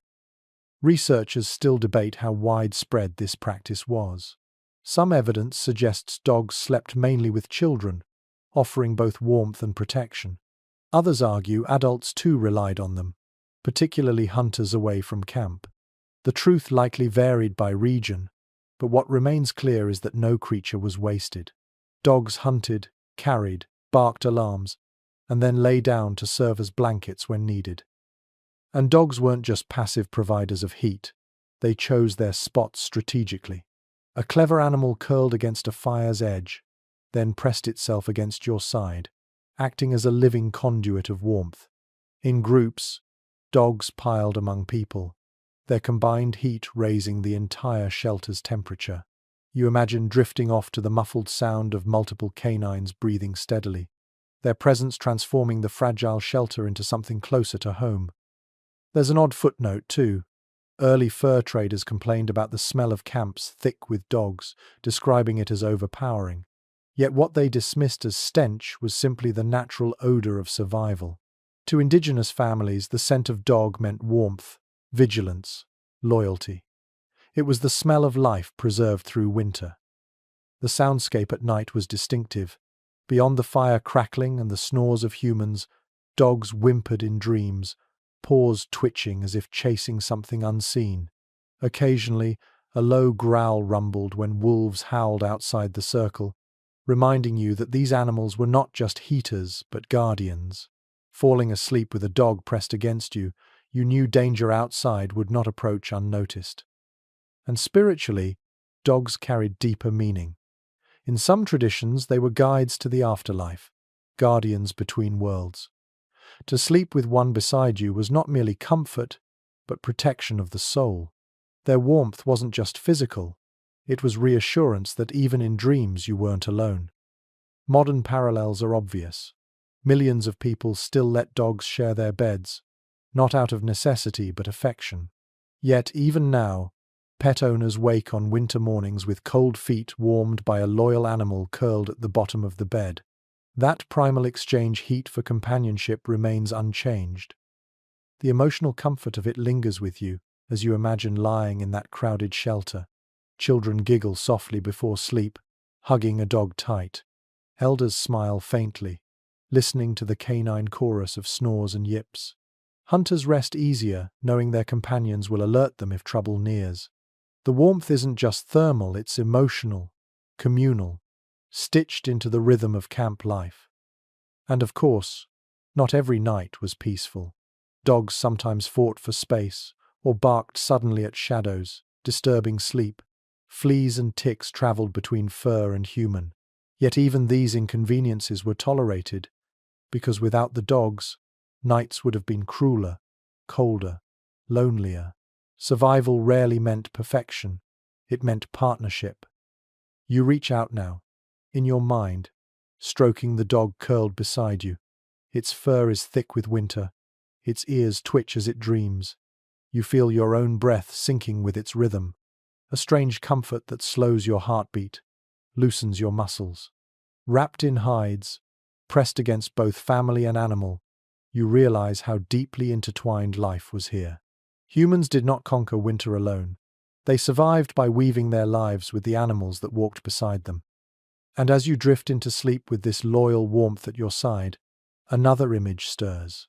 Beyond the circle of sleepers, the cold night is not entirely still. Someone else is awake, pacing slowly, eyes scanning the forest under moonlight, ensuring no spark fades, no predator approaches. The quiet duty of moonlit patrols, that is where your journey leads next. The dog stirs against your hip, ears twitching, then lets out a low growl that fades into silence. You open your eyes, and beyond the glow of the fire you glimpse a figure moving slowly in the moonlight. It isn't a wolf or wandering spirit, it's one of your own, pacing deliberately, a watchful guardian ensuring the camp doesn't slip too deeply into comfort. Not everyone slept through the night. Some rose in silence, walking the perimeter, tending flames, listening for the smallest shift in the forest. These were the moonlit patrols, the quiet work that kept families alive.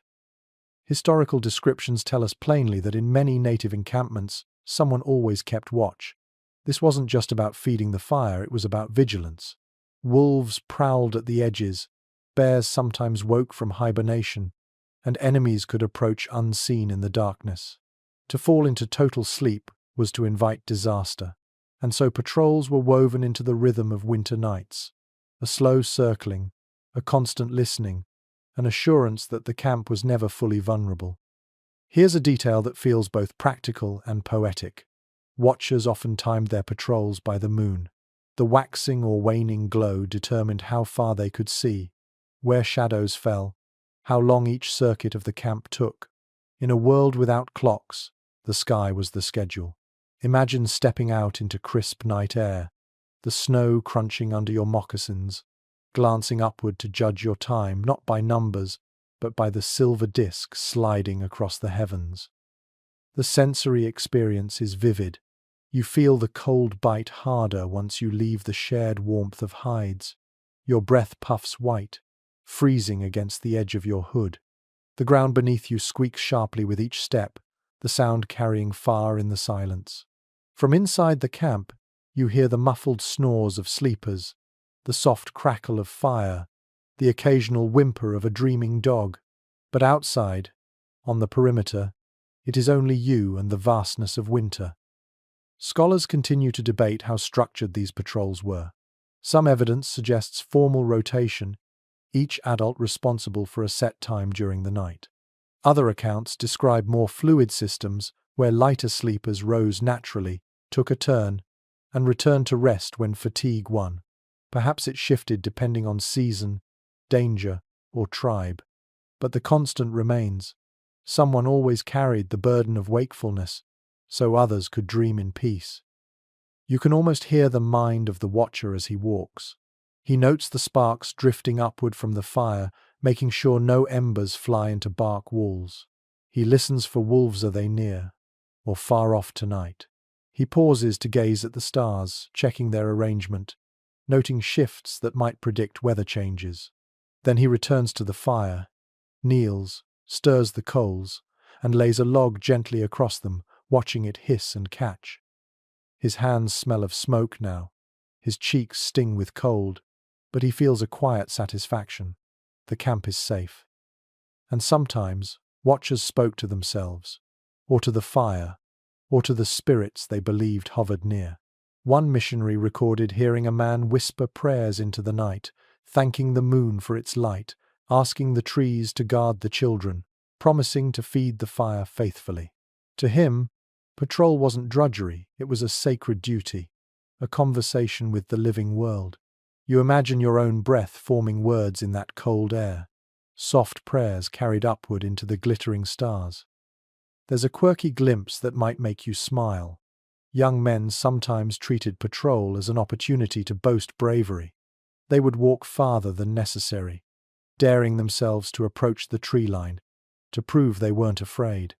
Elders shook their heads at such recklessness, but the impulse was timeless youth testing themselves against fear. Perhaps one stumbled back later, cheeks flushed, insisting he'd chased a shadow away. Whether true or not, the story added warmth to morning laughter. The textures of patrol are distinct. Your moccasins press into snow, leaving crisp impressions that will fade with the next flurry. Your cloak crackles slightly with frost forming along its edges. Your hands ache as you hold a stick, ready to shift embers or ward off an animal. Every sense sharpens. The faint hoot of an owl, the rustle of branches, the shifting glow of fire reflecting off ice crystals. Sleepiness tugs at you, but vigilance pushes it back. Modern parallels aren't hard to find. Soldiers still keep watch in rotation. Parents sit awake while infants sleep. Security guards pace empty buildings at night. The practice is the same. One wakes so that many may rest. But in the wilderness, the stakes were absolute. A single lapse could mean frozen bodies, devoured stores, or worse. To patrol was to carry life itself on your shoulders. The psychological weight mattered as much as the cold. Imagine knowing that while everyone else lies peacefully, you are the thin wall between them and death. It sharpens your mind, deepens your sense of belonging. You patrol not only for yourself but for the entire circle: children, elders, hunters, dogs, fire. Each step is responsibility embodied.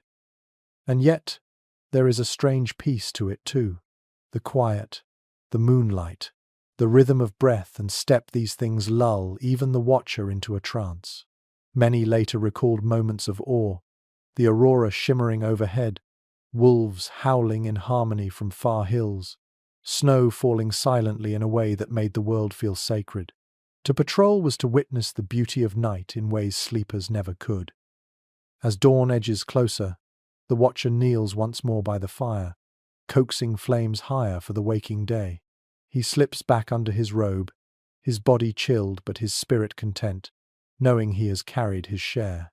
Another will rise tomorrow, and another after that, as long as the camp stands.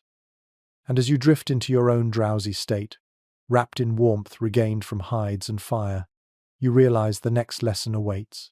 Shelters not of bark or snow this time, but portable teepees, ingenious homes that balanced warmth and mobility, allowing whole nations to follow the buffalo without freezing in the night.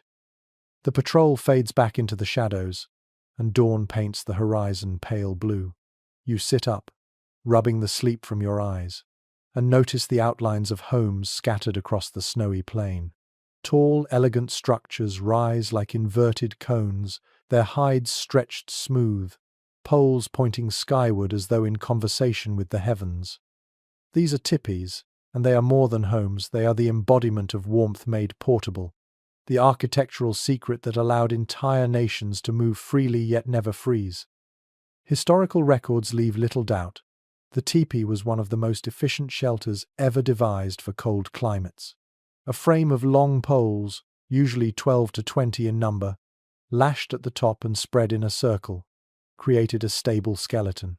Over this, heavy buffalo hides were draped, stitched, and pinned, forming a weatherproof skin. Inside, a central fire pit glowed, its smoke drawn upward through an adjustable flap at the peak. Imagine yourself stepping into one. Your body shivers at first in the frosty air, then immediately relaxes as warmth envelops you, the glow of flames flickering across curved walls of hide. You might be intrigued to know that teepees breathed. Unlike rigid houses, they adjusted naturally to weather. In summer, the flaps could be rolled back for ventilation. In winter, they were lowered tightly, sometimes doubled with extra hides for insulation. The slanted walls deflected wind, while the circular design ensured that no draft lingered long. It was a house tuned perfectly to the rhythms of nature, flexible where modern walls are stubborn. The tactile world inside is rich. Reach out, and you feel the soft, slightly oily texture of buffalo hide, its surface faintly smoky from months of fires. Press your palm against the poles, and they are smooth from use, each one marked by years of assembly and disassembly. Beneath you, a carpet of reeds or hides muffles the frozen ground, springy under your weight. The air smells of smoke, fur, and roasted meat, a combination both pungent and comforting. Scholars still discuss the precise origins of the teepee. Some argue its design spread outward from the northern plains, while others suggest multiple regions independently created similar structures. The debate highlights how ingenious yet practical the form was: lightweight enough for travel, sturdy enough for blizzards. Wherever its roots lay, by the 18th century the teepee had become iconic, a symbol of both mobility and endurance. Now picture the scene on a long winter night.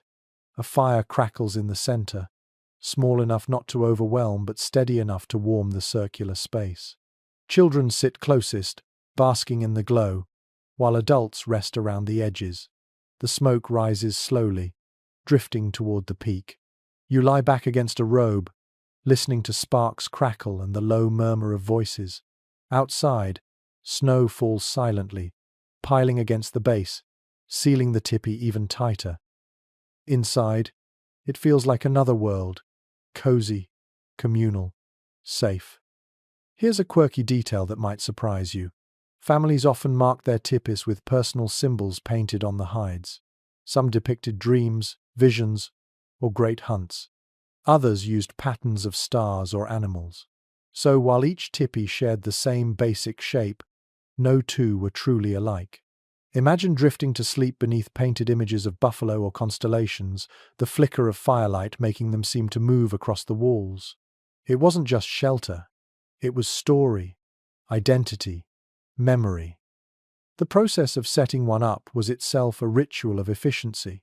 Women, who traditionally oversaw construction, could raise a full tipi in less than an hour. Poles were leaned, tied, spread, and covered with a practiced rhythm honed since childhood. Children helped by holding ropes or fetching smaller hides. To watch the process was to see a family build a house, not of nails and boards, but of skill and memory.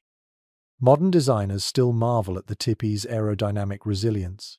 Its cone shape sheds wind instead of resisting it, while the tilt of poles allows smoke to escape without letting too much cold in. You might spend thousands today on high-tech tents and ventilation systems, yet none balance portability and comfort as elegantly as this centuries-old invention. The soundscape inside lulls you, the hiss of snowflakes melting on the outer hides, the rhythmic creak of poles shifting as the wind presses against them. The fires crackle at the heart of it all, filling the space with warmth. Around you, voices murmur softly, fading as sleepers curl under robes. A baby whimpers briefly, soothed by a mother's hum. The wind outside wails, but inside, the world is gentle. And emotionally, the teepee gave more than warmth. It gave dignity. A family could carry its home across the plains, raise it anew wherever buffalo roamed, and never feel homeless. To sleep inside was to know stability in motion, comfort in uncertainty. The very walls reminded you that survival didn't mean staying still, it meant carrying your world with you. There's also a spiritual thread. Some tribes saw the tipi's poles as representing the ribs of a great being, its walls the sheltering skin of the earth itself. To sleep inside was to rest within creation, protected by forces larger than yourself. You close your eyes and imagine lying in that living circle, your dreams framed by sacred geometry, your breath rising with the smoke toward the stars. Of course, the teepee wasn't flawless. In violent storms, smoke flaps rattled, drafts crept in, and fires sometimes sparked dangerously close to bedding. Families had to be vigilant, adjusting constantly, learning by instinct how to balance air, flame, and hide. But imperfection never meant failure. It meant adaptation, the willingness to listen to the house itself and respond. As dawn approaches, the fire dims, but the tipi still holds its warmth. You wake not stiff and frozen, but restored, ready to move camp again if needed. And as you step outside, you see another kind of shelter waiting in milder climates, reed huts and woven mats, breathable yet protective. Another testament to how survival always bent itself to place and season. You step out of the teepee, the air crisp and glittering with frost, but soon you wander farther south in your imagination. The biting wind eases, snow thins into patches, and rivers no longer lie frozen in silence. In these milder places, warmth did not come only from buffalo hides or snow caves. Instead, it came from reeds, rushes, and woven mats, the kind of shelters that breathed with the air yet still shielded sleepers from chill. Archaeological remains, sparse but telling, show that across wetlands and coastal plains, many native groups built reed huts or mat-covered lodges.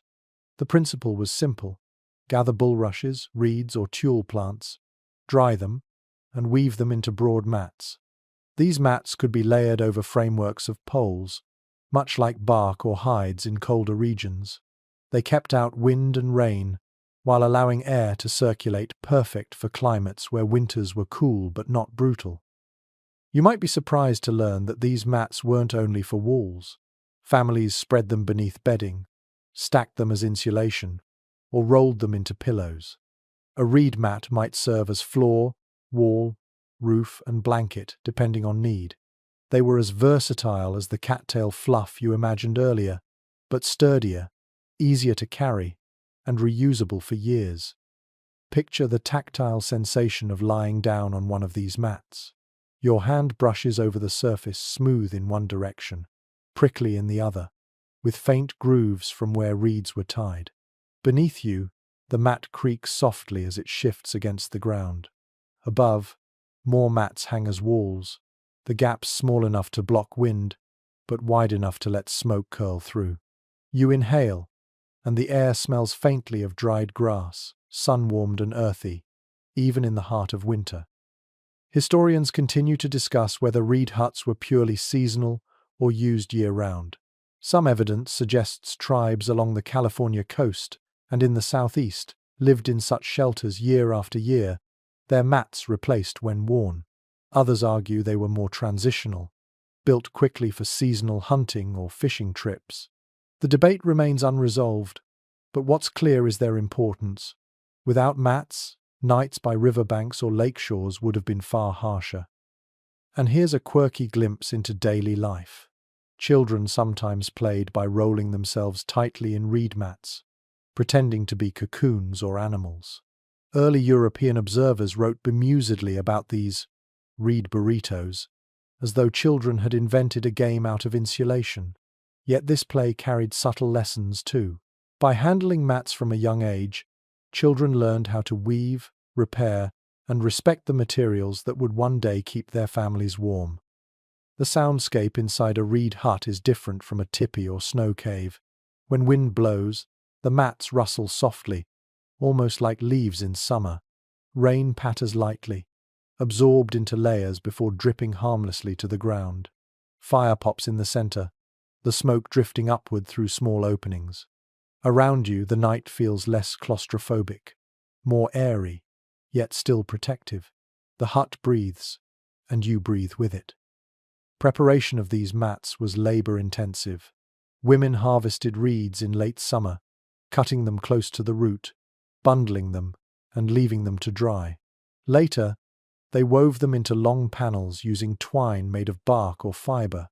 Each mat had to be strong enough to bend, yet flexible enough to roll. Stored carefully, they could be carried on a travois or boat to the next site, then unrolled and lashed into place. In a few hours, an entire house took shape. Modern campers might recognize the genius here. Woven mats are essentially the ancestor of today's portable roll-up sleeping pads and tarps. Lightweight, multi-purpose, easy to set and pack. The principle of less is more resonates across centuries. Emotionally, reed huts carried a different comfort than buffalo hide teepees or snow shelters. They whispered of rivers, marshes, and open skies. Their scent recalled harvest time, the hum of insects, the warmth of Sunday. To sleep in one was to remember seasons of abundance, even when frost rimmed the ground. The hut itself became a memory capsule, wrapping sleepers in both warmth and nostalgia. There's also a spiritual dimension here. In some traditions, reeds symbolized flexibility and resilience. They bent without breaking, thrived in both water and air, and grew back no matter how often they were cut. To live within reed walls was to embody those same qualities: adaptability, endurance, renewal. You close your eyes and imagine drifting to sleep inside such a hut, your dreams shaped by the whisper of reeds reminding you to bend, not break. Of course, reed huts had their flaws. They could not withstand blizzards the way a snow cave or teepee could. In floods, mats rotted or warped, and constant repairs were necessary. But in climates where extremes were rare, they provided the perfect balance of shelter and breathability. You didn't need a fortress when the cold was kinder. The sounds of night continue in your imagination. Frogs croaking faintly from a nearby marsh, owls hooting above, the rustle of mats shifting with the wind. Inside, a family huddles together, the fire's glow bouncing against woven walls. A child coughs lightly, soothed by a grandmother's hand. The hut holds them, simple yet sufficient, carrying them into morning. And as you rest here, wrapped in both hides and reeds, you sense another lesson rising on the horizon. Survival wasn't just about static shelters, it also extended into the places where food was gathered. Think of hunters and fishers, camped on frozen lakes, building fires along the shore. Even in the pursuit of food, warmth had to be engineered. That story waits for you next, by the glow of flames reflected on ice. The reed hut fades into memory, its whispering walls left behind as you travel north again in your mind. The air grows sharper, your breath turns whiter, and before you lies a frozen lake, solid as stone beneath the moonlight. Here, warmth is not just about sleeping, it is about enduring the hours spent fishing, hunting, and waiting in the open cold. Imagine yourself crouching by a hole cut into the ice, your fingers stiff, your stomach growling, and knowing that without fire, the night could be merciless. One certainty that emerges from historical accounts is that native fishers and hunters carried the fire with them, even onto the ice. Fireside encampments dotted lakeshores, smoke curling upward as men and women tended lines or nets beneath frozen surfaces. The flames weren't merely for cooking the catch, they created pockets of warmth, places where frostbite loosened its grip and bodies could rest. Picture the glow of several small fires scattered across a lake, their light reflecting on the ice like lanterns in a cathedral of winter. And here's an odd, memorable detail. In some regions, people built raised wooden platforms or placed flat stones under fires to prevent the ice from melting through. A fire lit directly on frozen water would slowly sink, so ingenuity demanded barriers, slabs of bark, layers of soil, even mats of reeds, anything that would let the flames burn without plunging into the depths below. You smile at the thought. Humans, fragile against the cold, tricking ice itself into hosting fire. The sensory world is intense. The crackle of fire mingles with the groan of shifting ice. You feel the sting of wind against your cheeks, sharp as knives, but the front of your body warms, glowing red where the flames lick outward. Your hands, stiff and aching, thaw as you hold them toward the blaze, steam rising from damp mittens. Around you, the night is vast, an endless white plain with stars shimmering above, but in this circle of light, it feels intimate, almost cozy. Archaeologists still discuss how permanent such lakeside encampments were. Some argue that families lived in semi-structured huts nearby for the entire winter, venturing onto the ice daily. Others believe these fires were temporary, built only during expeditions. The evidence is ambiguous. Charred stones found along ancient shorelines, blackened soil where fires once burned. What remains clear is the principle fire followed food, and food often lived beneath ice. Imagine the rhythm of such nights. Hunters cut holes with bone or stone tools, lowering lines baited with preserved scraps. Others set nets beneath the ice, careful to mark their locations. Meanwhile, the fire never rested. Someone always fed it, not just for warmth, but to cook the catch immediately. Picture the smell of fresh fish sizzling on a stick, the fat dripping into flames, the scent mingling with smoke and frost. Hunger quiets, bellies fill, warmth spreads from inside out. You sleep later with both body and spirit satisfied. There's a quirky glimpse from oral stories. Sometimes children roasted bits of fish skin like snacks, crisping them until they curled. These little treats doubled as entertainment, the crunch echoing in the frozen silence. Even in hardship, small pleasures softened the edge of cold. The textures of the scene ground you further. The ice beneath your feet is hard, smooth, and faintly slick. The fire crackles on its platform, the bark or soil beneath it, steaming where heat meets frozen water. Your robe smells of fish oil, your fingers greasy from handling lines. Yet you don't mind the smell of food means survival. You shift closer to the fire, pressing shoulders with others, and let the warmth soak in. Spiritual meaning accompanied these lakeside fires as well. Water was sacred, the home of powerful beings. To cut through ice and draw life from below was an act of reverence. Fire above, water below, the two elements balanced each other, protecting and feeding the people. Stories told around those lakeside blazes often reflected that harmony. Fish as gifts, flames as guardians, humans as mediators between forces. Modern parallels are easy to find. Ice fishers still build shelters on frozen lakes, hauling propane heaters or stoves to chase away frost. Yet the principle is unchanged. Fire on the ice, warmth in the void, survival built on the marriage of danger and ingenuity. Every modern fishing shanty echoes the first fires that flickered on ancient lakes. And the psychological comfort mattered as much as the practical. Sitting by the blaze, you felt less exposed on the endless ice. Flames turned the void into a room, gave edges to the emptiness. The laughter of companions, the taste of hot food, the smell of smoke all stitched together into reassurance. You might still shiver, but you no longer despaired. Of course, risks remained. Fires too hot could melt their platforms, sending embers crashing into water. Cracks sometimes echoed across the lake, making hearts race. But fear never fully conquered the ritual. The fire was rebuilt, the nets reset, the meal prepared again. The cold could frighten, but it could not dictate.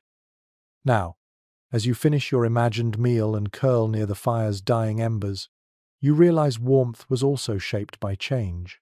For when trade brought wool blankets, beads, and metal tools, survival itself shifted.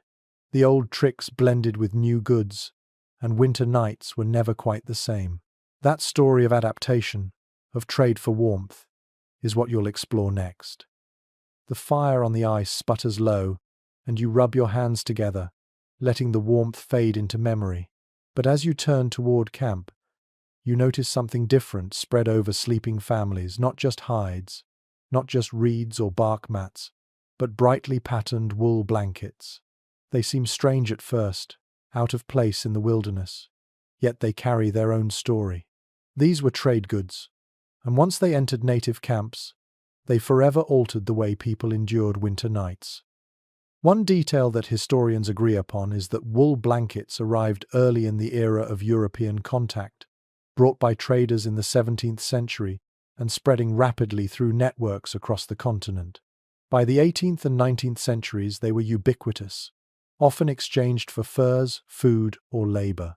You can picture a trader unrolling a stack of blankets in a village square, thick, bright, striped with bold colors. To families accustomed to hides heavy with smoke and musk, these new blankets must have felt like small miracles.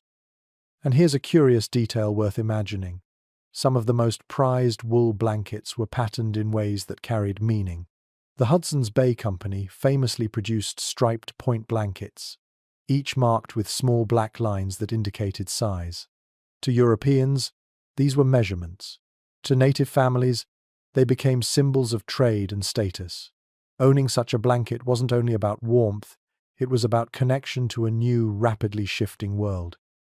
The sensory contrast is striking. A wool blanket feels different from buffalo hide. Lighter, softer, less oily. When you pull it over your shoulders, it scratches faintly, the fibers catching on your skin. It smells of lanolin at first, not smoke, and its bright dye glows even in the dim light of fire. Compared to the earthy musk of hides, the wool seems almost luxurious. Yet beneath that comfort lies a complicated story. Scholars remain divided on the balance of adoption versus resistance. Some argue that wool quickly displaced hides as the bedding of choice, prized for its portability and ease of use. Others insist hides remain dominant, with blankets supplementing but not replacing them. The archaeological record fragments of cloth, trader journals, oral accounts offers evidence in both directions. What is clear is that blankets changed the rhythm of survival, easing some labors while entangling communities more deeply in trade economies. Picture a winter night in a plains tipi after wool blankets had arrived. Families still lay on buffalo robes, still wrapped children in hides, but now the top layer might be a wool cover, its colors flickering orange in the firelight. The blanket traps the heat already gathered by skins and bodies, creating an additional layer of comfort. For a mother tucking in her child, the combination must have felt like security multiplied old ways, reinforced by new cloth. Here's a quirky observation from early journals. Some people cut wool blankets into strips, sewing them into garments or decorating robes. The fabric wasn't just bedding, it was raw material, repurposed creatively. A blanket might serve as coat by day, cover by night, and gift at ceremonies. Its versatility made it more than an object. It became part of cultural expression. The soundscape of wool is subtle. Unlike hides that creak or mats that rustle, wool muffles. When you shift beneath it, the noise is a soft scrape, barely audible. Sleepers move quietly, the night less punctuated by sound. The fire crackles, dogs snore, but the blanket itself holds silence, wrapping you in stillness. And yet, there was danger woven into those bright threads. Blankets carried diseases, most notoriously smallpox, sometimes unintentionally and sometimes tragically by design. To think of warmth entwined with sickness is chilling. Objects that promised life also delivered death. The memory of those epidemics lingers in oral history, a reminder that survival was never just about cleverness or adaptation. It was also about vulnerability to forces beyond control. Despite that dark shadow, blankets endured as treasured goods. They became heirlooms, traded across generations, valued not only for warmth but for beauty. To be wrapped in one was to feel both the comfort of the present and the weight of family memory. Even today, Pendleton blankets, descendants of those first wool trades, are gifted at births, weddings, and ceremonies. Warmth, after all, is never just physical. It is symbolic, communal, enduring. Think of your own life. Perhaps you've pulled a blanket across your body on a cold night, one that carried your grandmother's scent, or one bought on a trip that reminds you of a place. The warmth is more than heat, it is memory. In this way, the story of wool blankets is not foreign. It is human, universal. You settle deeper into the imagined fabric now, the scratch of wool against your skin, the firelight painting its colors brighter than they are. You feel lighter than when wrapped in hides, yet just as secure. The blend of old and new makes you wonder how else indigenous peoples healed their bodies and spirits against winter's bite. And that thought leads you forward to the herbs, poultices, and heated packs that soothed frostbitten limbs before sleep. Medicines of warmth, that is your next lesson. The wool blanket still clings to your shoulders, its scratchy softness a curious comfort, but warmth wasn't always enough. The wilderness could gnaw at your body in ways hides and fires couldn't mend. Numb fingers, aching joints, skin bitten raw by frost. That's when knowledge shifted from shelter to medicine. Herbs, poultices, and heated packs became quiet healers, tucked into bedding at night to soothe pain and coax sleep back into weary limbs. What we know from oral traditions and ethnobotanical studies is that native peoples across the continent cultivated a rich pharmacy of warming remedies. Cedar and pine needles were steeped into teas that spread heat through the chest, easing breath on cold nights. Spruce resin was smeared onto skin to protect against windburn, its sticky layer sealing warmth. And poultices made from bear grease or marrow, sometimes heated over the fire, were wrapped in bark or cloth and pressed to stiff muscles before sleep. You imagine lying beneath hides, the faint smell of resin and smoke filling your nose, the ache in your fingers slowly easing. Here's a curious twist. Some tribes used heated sand as a kind of therapeutic pack. Sand was collected, warmed by the fire, then poured into deerskin bags and applied to frostbitten toes or chilled bellies. The warmth radiated evenly, lingering longer than hot stones. Imagine cradling such a bag under your robes at night, its steady glow calming not just the body but the mind. The sensations are vivid. Your skin tingles where salve has been rubbed. The smell of herbs clings to your breath, and the soft weight of a heated pack rests heavy against your side. The cold outside feels distant now, pushed back by remedies that transform nature's raw edges into gentle medicine. You shift slightly under the covers, hearing the faint crackle of resin drying on your skin, and feel yourself slipping into deeper rest. Researchers remain divided on how much of this knowledge was purely practical versus ceremonial. Some argue that herbs were chosen for chemical effectiveness, cedar's antiseptic oils, pine's vitamin C, spruce resin's protective layer. Others emphasize the spiritual meaning, pointing out that healing rituals often included songs, prayers, or smudging. The truth, of course, is both science and spirit braided together. A poultice might soothe frostbite physically, but the accompanying chant reassured the soul. Healing was holistic long before the word existed. Picture a winter night in camp. A child returns from play with hands swollen red from snow. A grandmother kneels by the fire, heating a small bundle of herbs, then wraps it gently around the fingers. She murmurs words of comfort, blowing softly on the pack to cool it before pressing it close. The child sighs, curling into robes, the smell of cedar clinging like perfume. Soon, sleep washes over them, the pain forgotten. That small ritual has kept countless generations alive through cold seasons. And here's a quirky note that might make you smile. Some remedies doubled as flavorings for food. A tea brewed to warm the chest might also be served with dried meat, blurring the line between medicine and meal. You can picture someone laughing softly as they sip, teasing that the doctor tastes like supper tonight. Survival was never compartmentalized. Everything served multiple purposes. The soundscape of medicine is gentler than that of shelters or fires. It's the bubbling of water in a pot, the soft grinding of roots, the hiss of steam as poultices are lifted from embers. Over it all, voices murmur low, reassuring, telling stories to distract from pain. In that environment, healing feels as much emotional as physical. The textures stay with you, resin sticky on your fingertips, bark rough against skin where a pack is tied, fur pressing down over everything, locking warmth inside. You close your eyes and feel the glow radiating outward, not fierce like fire, but steady, calming, enough to keep fear of frost at bay. Modern medicine echoes these tricks in surprising ways. Heating pads, vapor rubs, herbal teas, all descendants of practices indigenous peoples refined long ago. What we buy at pharmacies today once grew wild in forests, gathered by hands that knew which plant soothed, which resin healed, which herb could chase cold from bone. And emotionally, these remedies mattered as reassurance. Falling asleep with a heated pack on your chest, you didn't just feel warmer, you felt cared for.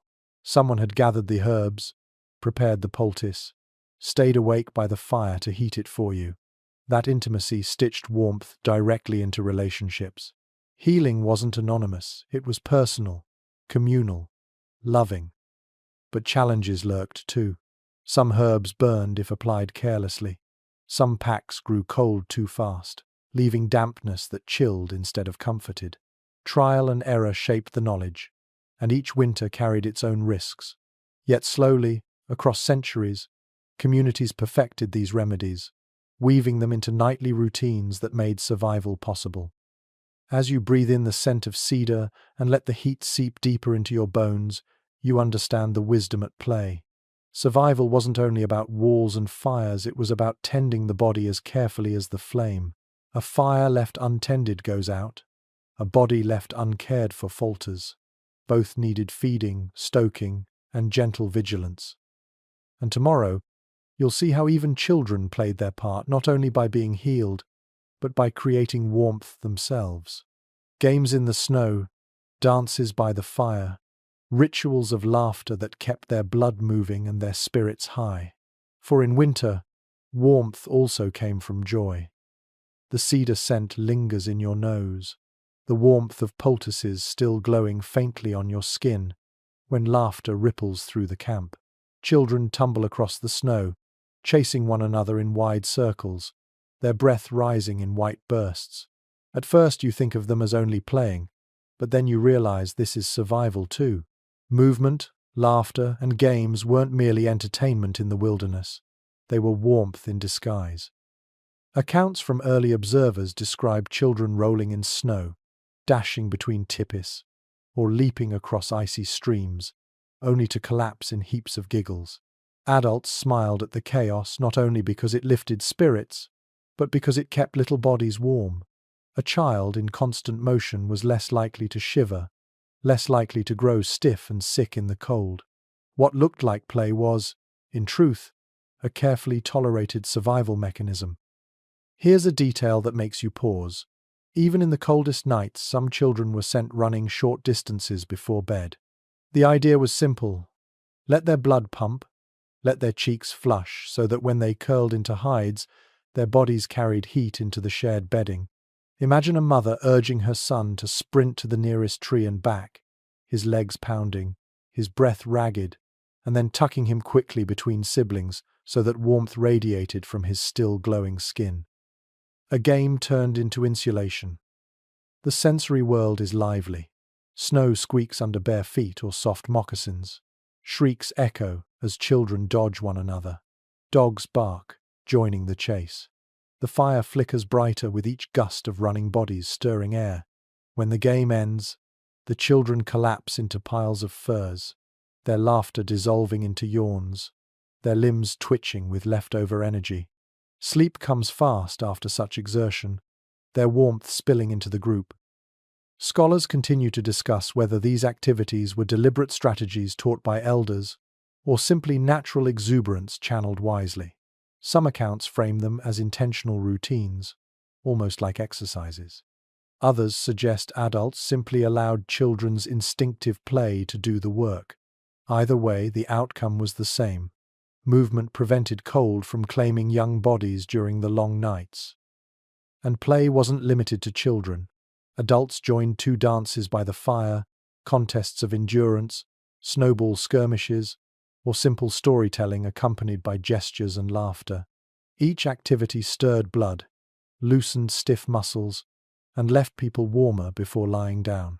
You imagine yourself stepping into a circle dance on a frigid night, your body swaying, stamping, your breath steaming, laughter bursting from your lips. By the time the dance ends, your heart pounds hot in your chest, and you fall into bedding with warmth that lasts hours.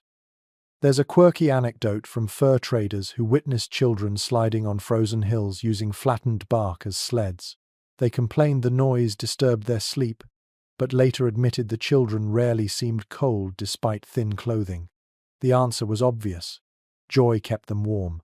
You can almost hear the shrieks echo across the frozen valley, a melody of resilience disguised as mischief.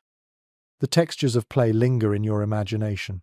Bark sleds smooth under tiny hands, snow clumps sticking to leggings, hair damp with sweat despite the chill.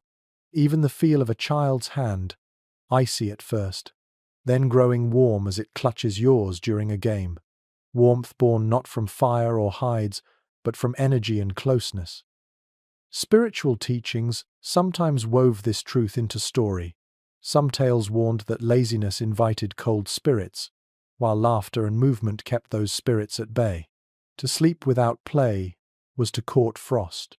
To go to bed smiling was to invite dreams instead of nightmares. These lessons wrapped survival in myth, ensuring children understood instinctively that joy itself was a form of protection. Modern echoes are easy to find. Parents today know that children who run and play outside fall asleep faster and warmer.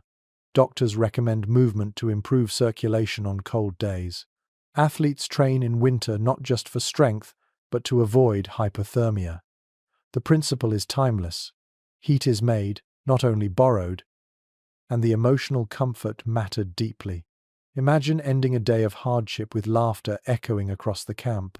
Spirits lifted, worries lightened, even hunger eased for a while. Warmth here was more than physical.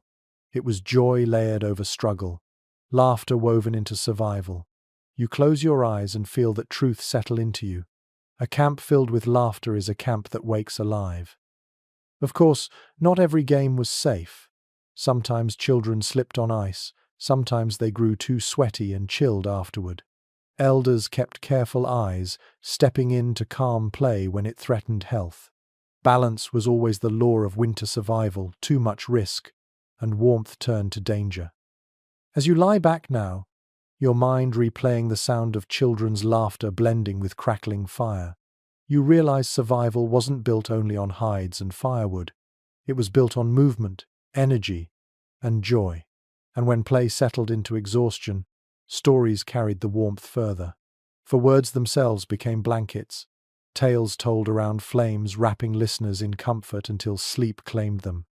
That will be the next secret you uncover, the fireside stories that turned fear into dreams and kept spirits warm through the coldest nights. The echoes of children's laughter fade, and the camp grows still again. The fire burns low, shadows stretch across hides and mats, and you hear a voice begin to rise from the circle. It is not the crackle of flames or the bark of dogs this time, but a story, woven low and slow, carrying warmth that is more than heat. Words themselves become blankets here, wrapping sleepers in comfort as effectively as any robe. Historical accounts describe winter storytelling as central to indigenous life. When nights stretched long and food was scarce, stories filled the hours with purpose. They were entertainment, yes, but also education, spiritual guide, and psychological balm. Elders told tales of how animals taught humans to survive, of ancestors braving winters even harsher than this, of trickster figures who made mistakes so listeners would not repeat them. Each story was another layer of insulation against despair. Here's a detail that feels especially vivid. Many traditions reserved certain stories only for winter. Some tales were too powerful to be spoken during warm months, when the world was alive with activity. Only in the hush of snow, when people gathered close around flames, could those words be safely shared. Imagine the anticipation knowing that tonight you would hear a story forbidden just weeks earlier, a tale that could only exist in winter's embrace. The sensory experience is rich. Fire pops gently, sparks rising toward the teepee's smoke hole. The storyteller's voice shifts in rhythm, sometimes hushed, sometimes booming. Children press close, eyes wide, their faces glowing in the flickering light. Adults, though they've heard the tale 100 times, still lean in, comforted by its familiarity. The smell of wood smoke thickens, the hides overhead glow orange, and the night outside seems to vanish entirely. Researchers continue to debate how literal these stories were meant to be. Some scholars argue they were purely symbolic, myth, and metaphor. Others point to them as coded histories, lessons wrapped in narrative. The truth is likely both fact and fable intertwined. What is beyond question is that storytelling served survival. Fear melts when laughter comes. Anxiety eases when wisdom whispers in your ear. Sleep arrives faster when the mind is soothed by narrative rhythm. And here's a quirky observation from early visitors. Some storytellers used props, shadows cast on hide walls, carved figures held up in firelight, even sound effects made with rattles or whistles. Imagine lying in your bedding and watching a wolf's shadow flicker across the tippy wall as the story of a great hunt unfolds. You smile despite the cold, drawn into the tale until fear of frost fades into imagination. The textures of this ritual stay with you, the warmth of another's body pressed to yours as you lean in to listen, the rough feel of a hide beneath your fingers as you trace patterns absent-mindedly, the rhythm of voice, the cadence steady as a heartbeat. Story becomes more than words. It becomes sensation, a multi-layered experience that wraps you completely. Emotionally, fireside stories worked like medicine. They reminded people of who they were, what they valued, and how they belonged to one another. Children learned courage, adults remembered patience, elders affirmed wisdom. You imagine drifting into sleep as the storyteller's voice lowers to a whisper, the tale closing with a moral that lingers in your dreams. The cold outside is unchanged, but inside, your heart is warmed. And there's another layer. Some stories warn directly about winter's dangers, the spirits of frost punishing laziness, the animals teaching proper respect for fire, the ancestors urging vigilance. To hear these tales at night wasn't simply entertainment, it was survival instruction coded into myth. If you wanted to live, you listened. Modern parallels shine clearly. Bedtime stories for children today still function this way, easing fear, giving structure to night, lulling minds toward rest. You may not depend on them for survival, but the principle is identical. Words calm, words warm, words carry you into safer dreams. And sometimes, laughter cut through the solemnity. Trickster tales, coyote, raven, hare were favorites on cold nights, their foolish antics provoking giggles from even the weariest. Imagine a family shivering, then suddenly bursting into laughter as the trickster burns his tail or outsmarts himself. That laughter wasn't frivolous.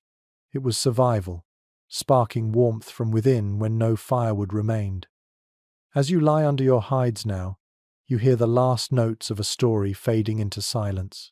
The fire pops, the storyteller sighs, and the camp drifts toward slumber, held safe not only by hides and heat, but by words. And you realize warmth was also sustained by ritual song, by chants that stitched the night together in harmony. That melody, half lullaby, half prayer, will be your next discovery, carrying you deeper into the heart of winter survival. The storyteller's voice fades, and silence folds itself around the camp. Yet in that hush, another sound begins to rise, a hum, low and steady, at first no more than a vibration in the chest. Soon it grows into melody, layered by voices of men and women alike, drifting into the cold night like smoke. These are songs, not merely for ceremony, but for comfort, rhythm, and warmth.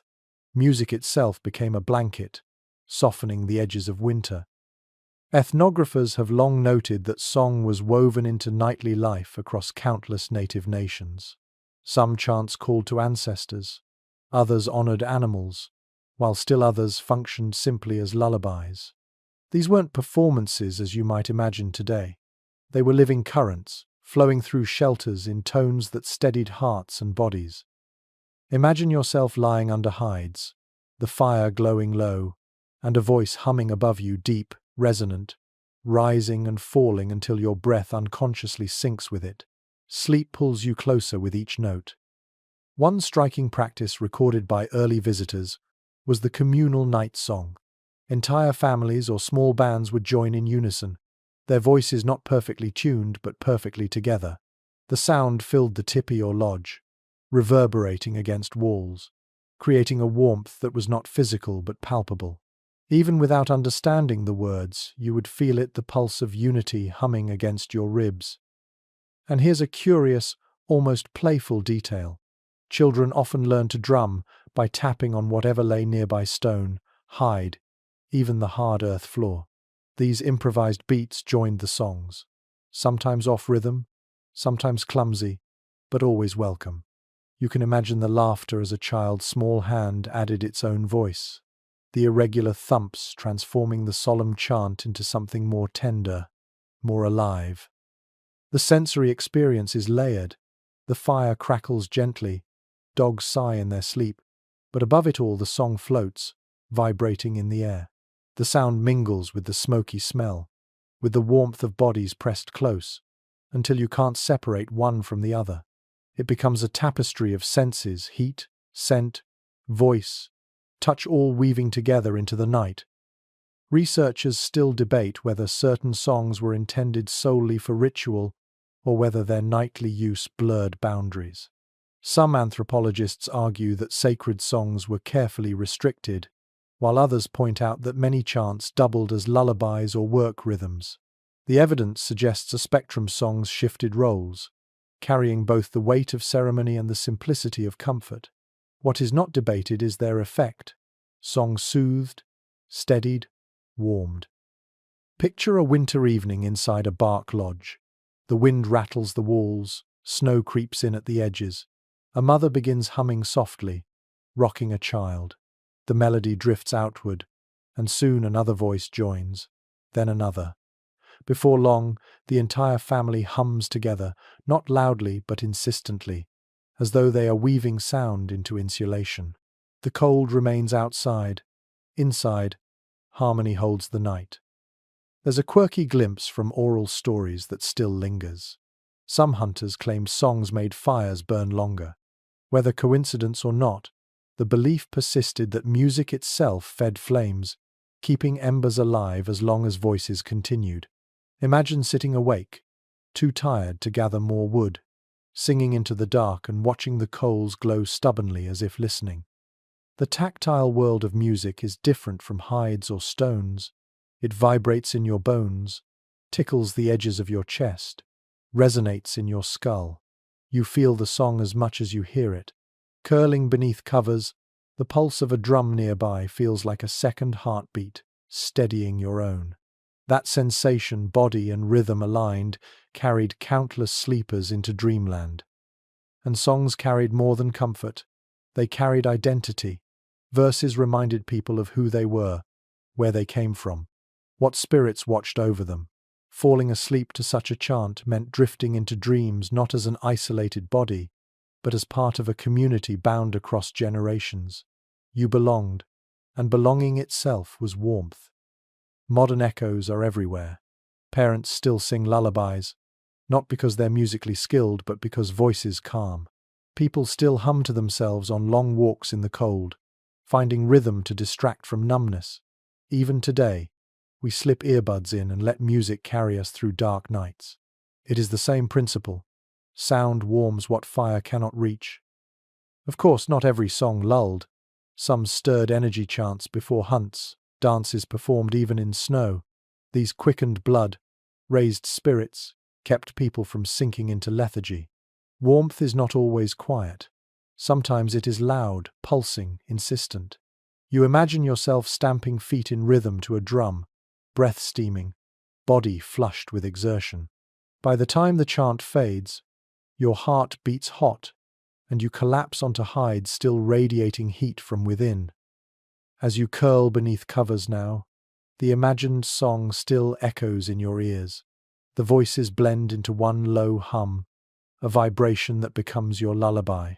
The night outside rages cold, but inside you are wrapped in sound, safe in a cocoon of music. And tomorrow, you realize, warmth won't come only from hides, herbs, or harmony. It will come from vigilance against the cold itself, ritual checks, nightly routines of stirring, adjusting, and watching. Because survival was never one act. It was a choreography repeated until spring returned. That steady dance of night maintenance will be your next lesson. The final note of the song lingers in your ears as silence settles again, but the night is not left unattended. A fire needs tending, hides need adjusting, and sleepers must be checked. Survival in the wilderness wasn't a single act of brilliance. It was a choreography of habits, repeated each night without fail. These nightly routines, quiet and deliberate, kept families alive when the cold pressed hardest. Accounts from explorers and missionaries reveal that long after the stories ended, adults rose at intervals to stir embers. Even when not on full patrol, someone would shuffle from the bedding, crouch by the hearth, and poke the coals back to life. A log would be added, sparks would leap, and then the figure would slip under hides again. This rhythm, waking, tending, sleeping, gave the night its heartbeat. Imagine lying half asleep, hearing the scrape of a stick against ash, and drifting off again, reassured that the fire will not die. One curious detail mentioned in oral histories is that families developed signals to remind one another of duties. A cough, a tap on the shoulder, a whispered name, small cues that passed responsibility without fully waking the camp. You can picture an elder nudging a nephew, murmuring, "Your turn," before rolling back into slumber. Duty was shared quietly without drama, yet each act meant lives were preserved. The sensory experience is subtle but constant. Embers hiss softly as they're stirred. Hides shift with the movement of someone leaving bed. The faint clink of stones being rearranged around the fire pit punctuates the hush. Then silence swallows it again, broken only by snores and wind outside.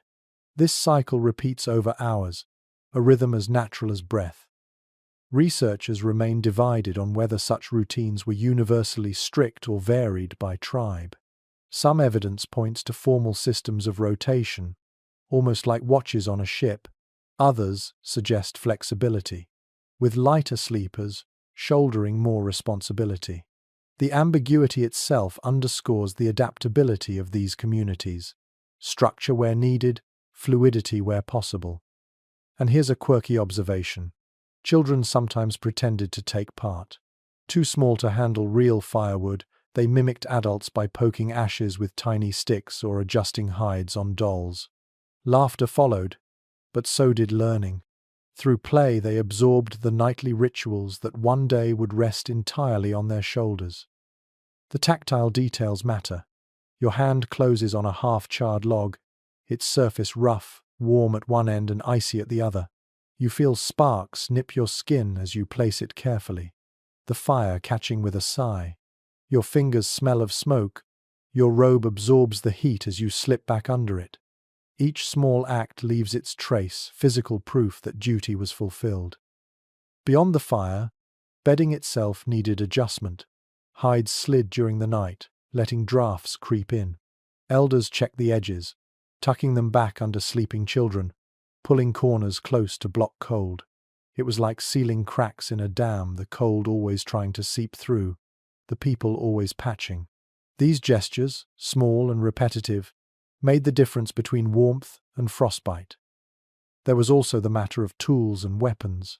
Hunters ensured bows or spears lay within reach, not only for defense but for the morning hunt. Nightly checks meant more than comfort. They prepared the camp for dawn. To neglect them was to risk waking unready. And sometimes, spirits were invoked during these routines. A whispered prayer might accompany the placing of a log, words thanking the fire for holding strong. Adjusting hides could be paired with blessings for the children sleeping beneath. These weren't dramatic ceremonies but quiet fusions of work and faith, survival made sacred in small motions. Modern households echo fragments of this still. Parents checking thermostats before bed, someone making sure the stove is off, the doors are locked, the blankets pulled snug. We no longer fight the wilderness directly, yet our nightly habits still carry the imprint of vigilance passed down through centuries. Emotionally, these routines mattered deeply. To stir the fire or adjust bedding was to show care, to remind family members they were never left alone in the cold. Each small act whispered, "You are watched over." That reassurance let sleep settle deeper, more peaceful. Of course, mishaps happened. Fires sometimes flared too high, sending sparks dangerously close to hides. Logs cracked loudly, waking half the camp. A sleeper turned clumsily, pulling covers away from another. But mistakes were tolerated. They were part of the dance. What mattered was that the dance continued, night after night, until spring came. You curl deeper under your imagined robe now, hearing the faint scrape of someone else tending the fire. You don't need to move, don't need to stir. Duty has passed to another, and that trust is its own warmth. Your eyelids droop, your muscles loosen, and you realize survival wasn't frantic, it was steady, habitual, shared. And as you drift, you know the next lesson approaches. For not all warmth came from tending embers or adjusting hides. Some came from food itself, heavy winter meals that stoked inner fires and carried heat into the bloodstream. To eat was to warm from the inside out, and that will be your next discovery. The fire has been tended, hides pulled tight, children tucked snug, and for a moment the camp is still.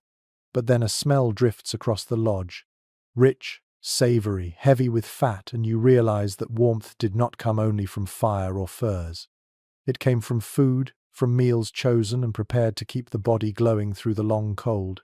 To eat was to build a hearth inside yourself, one that burned even after the outer fire dimmed. Historical records and oral traditions alike describe how winter diets among native peoples leaned heavily on foods rich in fat and protein. Buffalo marrow roasted in bones, strips of dried salmon soaked in broth, bear meat simmered with herbs. These weren't luxuries but necessities. Fat in particular was prized, understood instinctively as fuel for the body's furnace. You imagine sitting cross-legged by the fire, clutching a bowl of stew thick with marrow, feeling the warmth spread outward from your stomach into your chilled hands and feet. And here's a detail that might surprise you. Pemmican, that mixture of dried meat, fat, and berries, was more than a travel ration.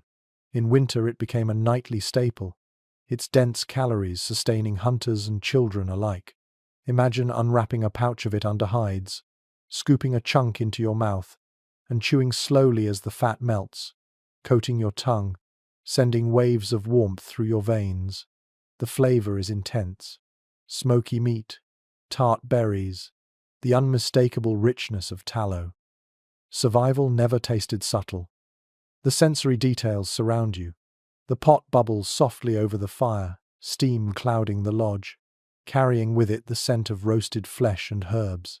You lift a wooden spoon, the broth scalding your lips but soothing your throat. Fat clings to your fingers, greasy but welcome, because every drop means another ounce of warmth. You lick them clean without shame. Waste was not an option. Researchers still debate how much food was eaten just before sleep versus earlier in the day. Some evidence suggests that heavy meals were deliberately timed for evening, so the body burned fuel through the coldest hours. Others argue that food was rationed more evenly, since supplies were limited. What everyone agrees on, however, is that certain foods, fatty cuts, marrow, pemmican, were treated almost like medicine, prescribed specifically to fight winter's bite. And here's a quirky glimpse from oral accounts. Children sometimes begged for the crackling fat left over from roasting meat. Elders teased them, calling it fire food, because it seemed to ignite the body when eaten. You can picture a group of children giggling, grease shining on their lips, their cheeks glowing warmer than before. Even playtime snacks doubled as survival strategy. The textures are unforgettable. A bone split open, its marrow steaming in the firelight, spooned carefully into waiting mouths. A strip of dried venison softened in hot broth, chewy but satisfying. Berries, wrinkled from storage, bursting tart against the richness of fat. Each bite feels heavier than its weight, as though it carries a promise. You will make it through this night. Spiritual meaning often infused food as well. Certain animals were thanked before their meat was eaten, prayers whispered to acknowledge their gift. Some meals were accompanied by small offerings tossed into the fire, symbolic feeding of the flame that kept the lodge warm. Eating, like tending fire, was not just physical, it was relational, a covenant between humans, animals, and the earth. Modern science echoes this wisdom. Nutritionists today recognize that high-fat diets produce warmth by fueling metabolism, and that eating before sleep can prevent night chills. The logic that guided indigenous meals aligns neatly with modern thermodynamics, though without the need for charts or jargon. Knowledge was carried in experience, not textbooks. The emotional comfort mattered as much as the calories. Imagine lying back after a heavy stew, your stomach pleasantly full, your body relaxed, your breath deepening as drowsiness pulls at you. The warmth radiates outward, not just from fire but from within, and dreams come easier. Hunger sharpens cold, but fullness softens it. A fed camp was a warm camp. And yet, challenges were constant. Food could spoil, stores could run low, hunts could fail. Entire winters hung on the balance of preparation, whether enough fat had been rendered, enough meat dried, enough berries stored. Nights of plenty meant laughter. Nights of scarcity meant thin broth and gnawing hunger. Still, ingenuity prevailed, and families stretched what they had, sometimes thickening stews with roots or bark, sometimes rationing meat so the youngest ate first. There's a peculiar detail in travelers' journals. Some families kept warmed stones in cooking pots overnight, not just to reheat food, but to keep the pot itself from freezing. By morning, the stew was still edible, requiring only a quick stir before serving. You can picture the satisfaction of waking to a pot still warm, steam rising, breakfast already waiting. And so, as you tuck yourself back beneath hides, belly full from this imagined feast, you realize how deeply food intertwined with rest. The fire glows outside you, the stew glows within you, and together they keep the frost at bay. Sleep comes not with shivers but with sighs, your body content in ways only nourishment can bring.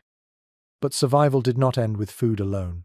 Sometimes the greatest warmth came from ceremony itself, from dances, rituals, and communal gatherings that kept spirits high and reminded everyone they were part of something larger than winter. That next secret awaits you, the warmth of shared ritual, firelight reflected not just in hides but in the very hearts of the people. Your belly is still full from the imagined stew, the taste of marrow and berries lingering faintly as the firelight dims. Yet as the night deepens, you hear a drumbeat slow, steady, like a second heart inside the lodge.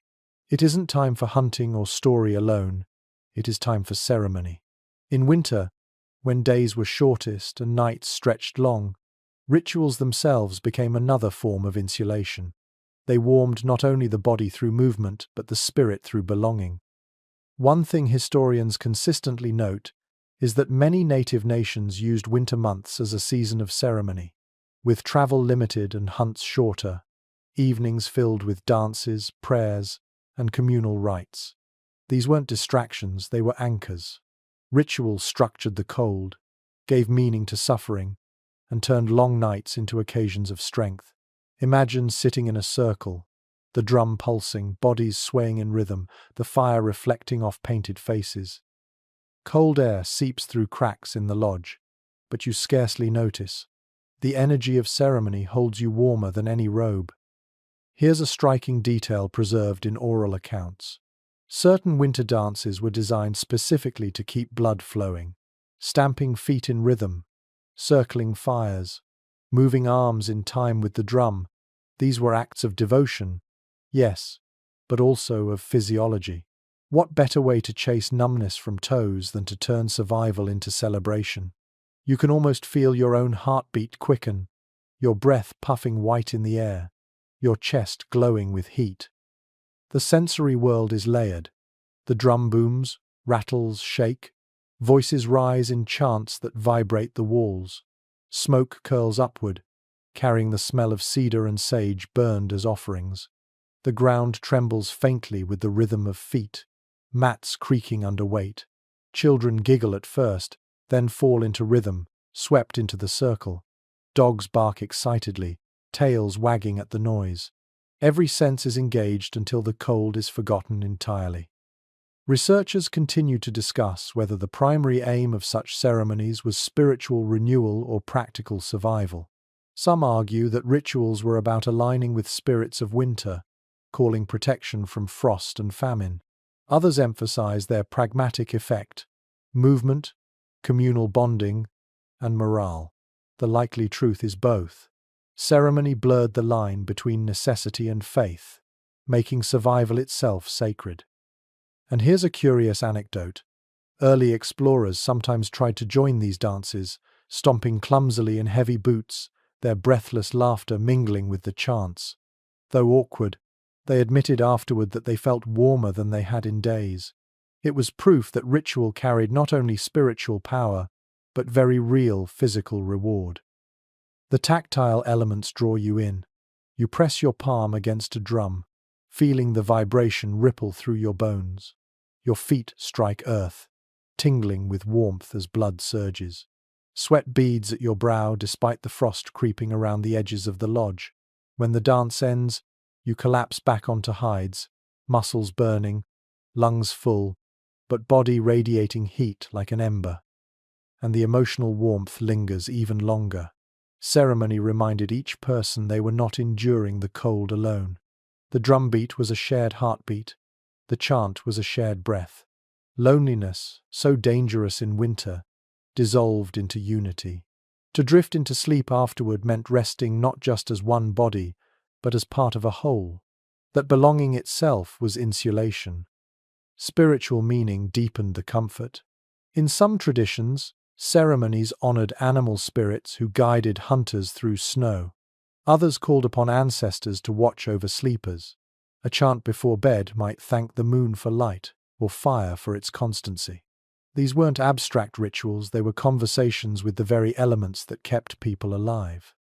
Modern parallels echo faintly. Festivals in winter, midnight masses, carols sung by firelight all serve to warm hearts in dark months. Humans still gather, move, sing, and pray together when nights grow long. The method may differ, but the principle remains. Ritual creates warmth where the world withholds it. Of course, ceremonies carried risk too. Fires burned brighter, wood was consumed faster, and exhaustion sometimes weakened hunters for the next day. But these were prices willingly paid. Without ceremony, spirits dimmed. Without spirits, survival itself faltered. Better to burn a little more wood, to sweat a little more energy, than to let despair freeze hearts. You imagine yourself now, wrapped once more in hides after such a dance. Your chest still glows with heat, your ears still ring with drums, your mind hums with chants. Around you, the camp breathes in unison, bodies sinking into rest, dreams stitched with ritual rhythm. And you realize the next lesson comes with dawn. For in daylight, survival meant preparing again, gathering wood, mending robes, checking shelters. Maintenance was never ending. If you wanted warmth at night, you labored for it by day. The cycle of effort and rest, that endless preparation, is the truth you'll uncover next.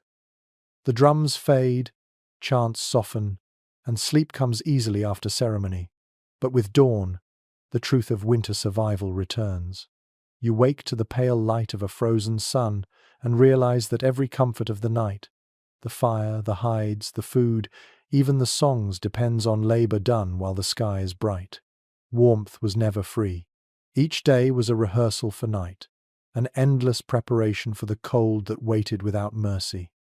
Historical accounts consistently note how winter days were devoted to gathering fuel. Men and women alike scouted for fallen branches, cut deadwood, or hauled logs back to camp. Without that supply, the night fire dwindled, and frost crept quickly into shelters.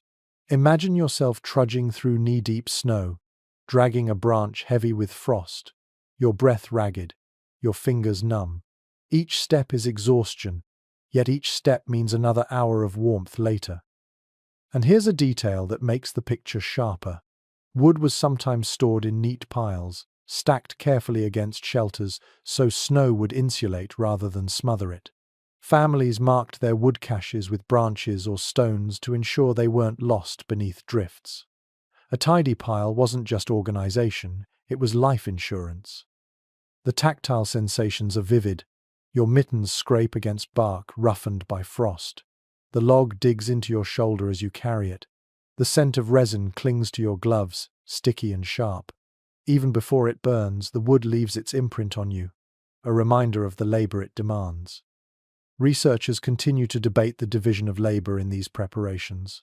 Some suggest men primarily cut wood, while women carried and stored it.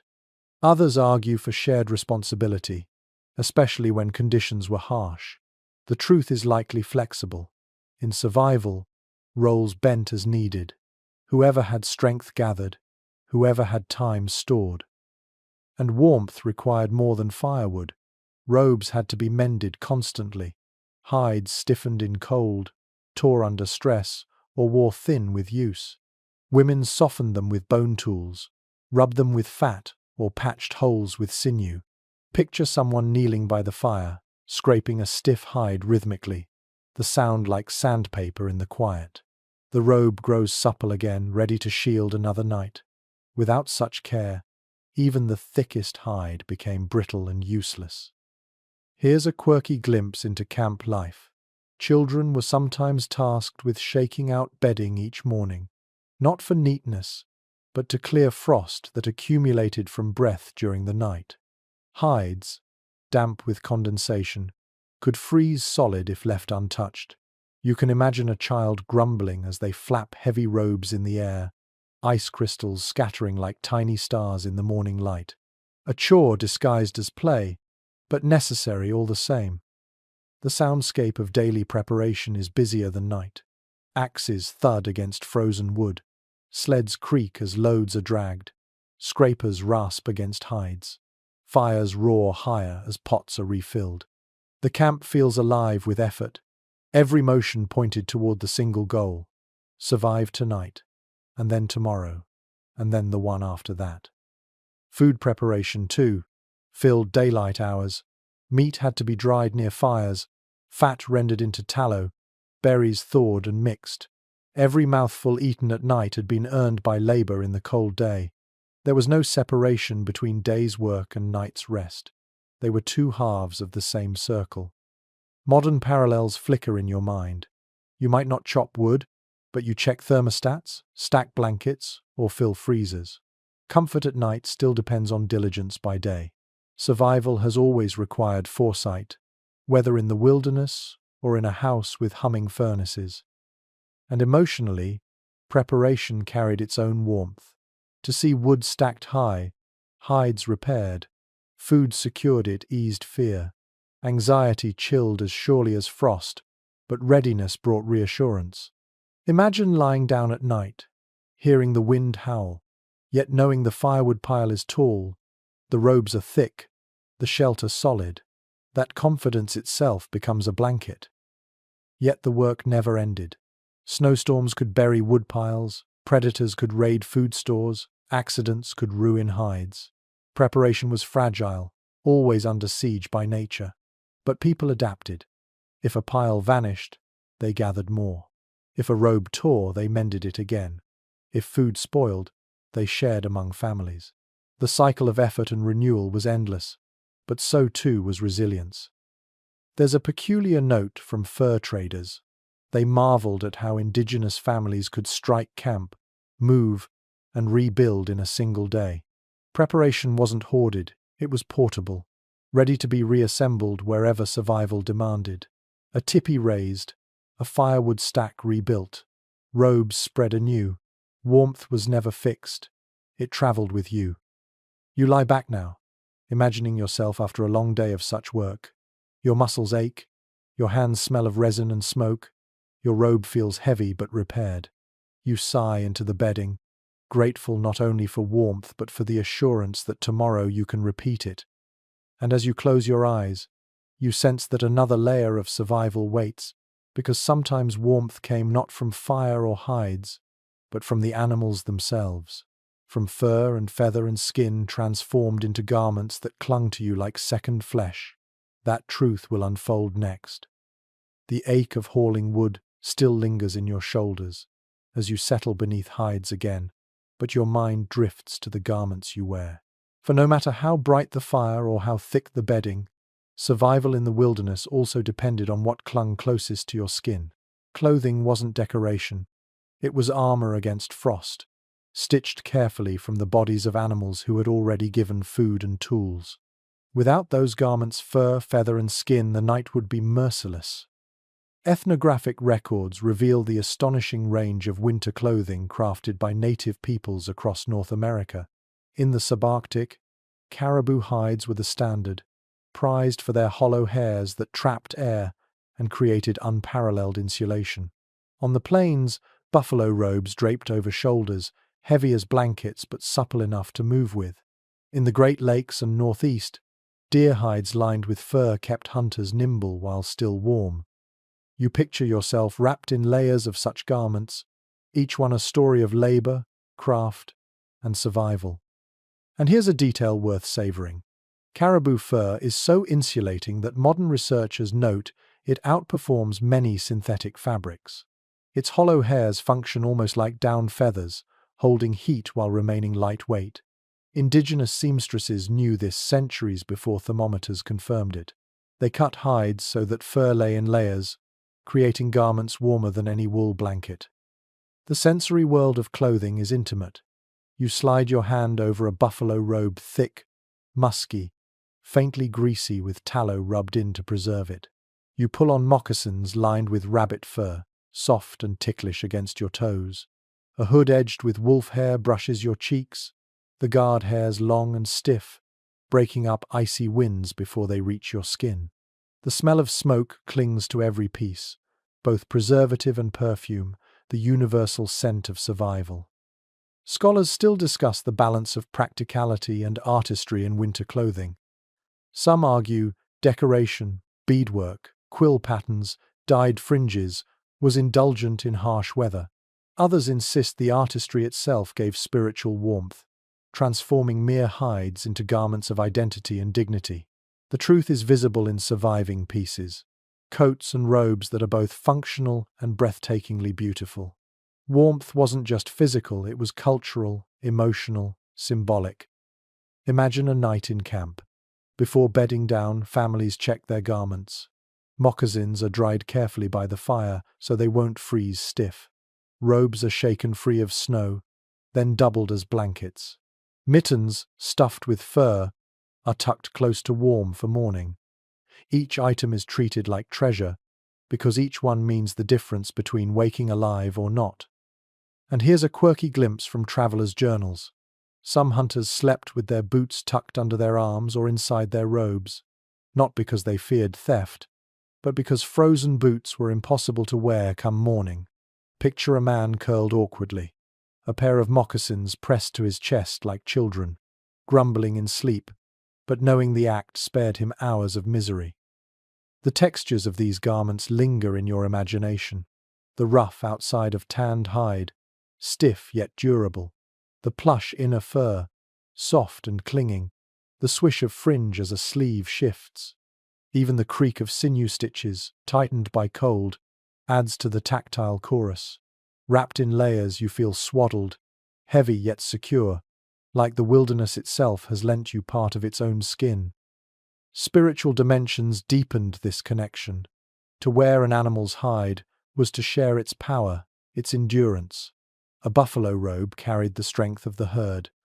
A caribou parka, the agility of the animal across tundra.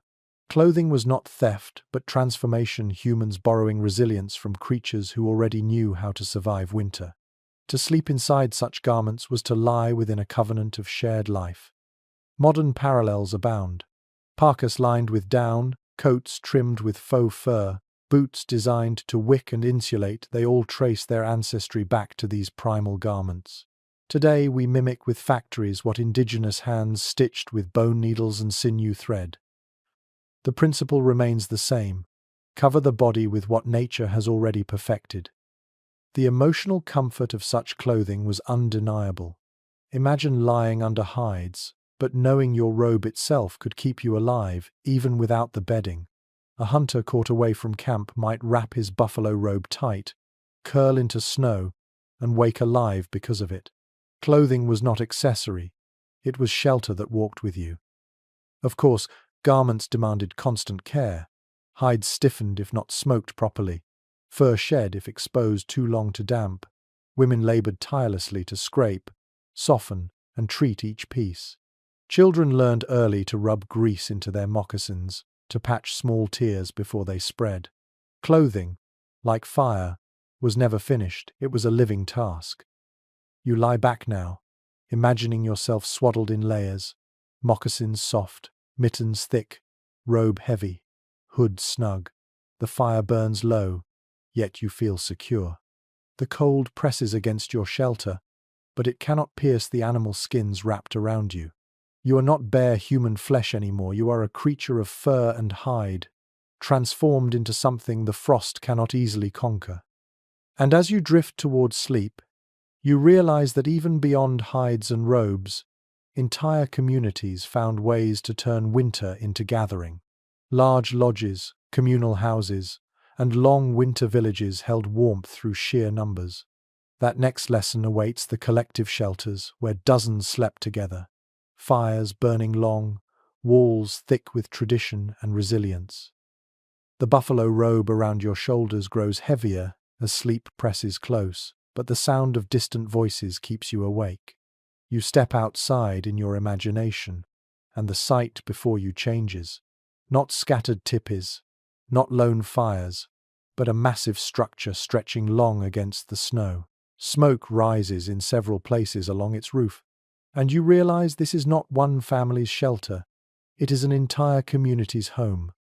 Longhouses, earth lodges, or winter villages. Collective spaces where warmth multiplied because dozens of bodies shared it together. Historical accounts tell us that the Iroquois built longhouses of elm bark, sometimes more than 100 feet in length, housing several families beneath one roof. On the plains and prairies, Earth lodges rose like domes, their thick sod walls insulating against brutal wind. Along the northwest coast, cedar plank houses held whole clans together. Wherever winters demanded endurance, people built not as individuals but as collectives, believing that many fires burned stronger than one. And here's a detail that makes you smile.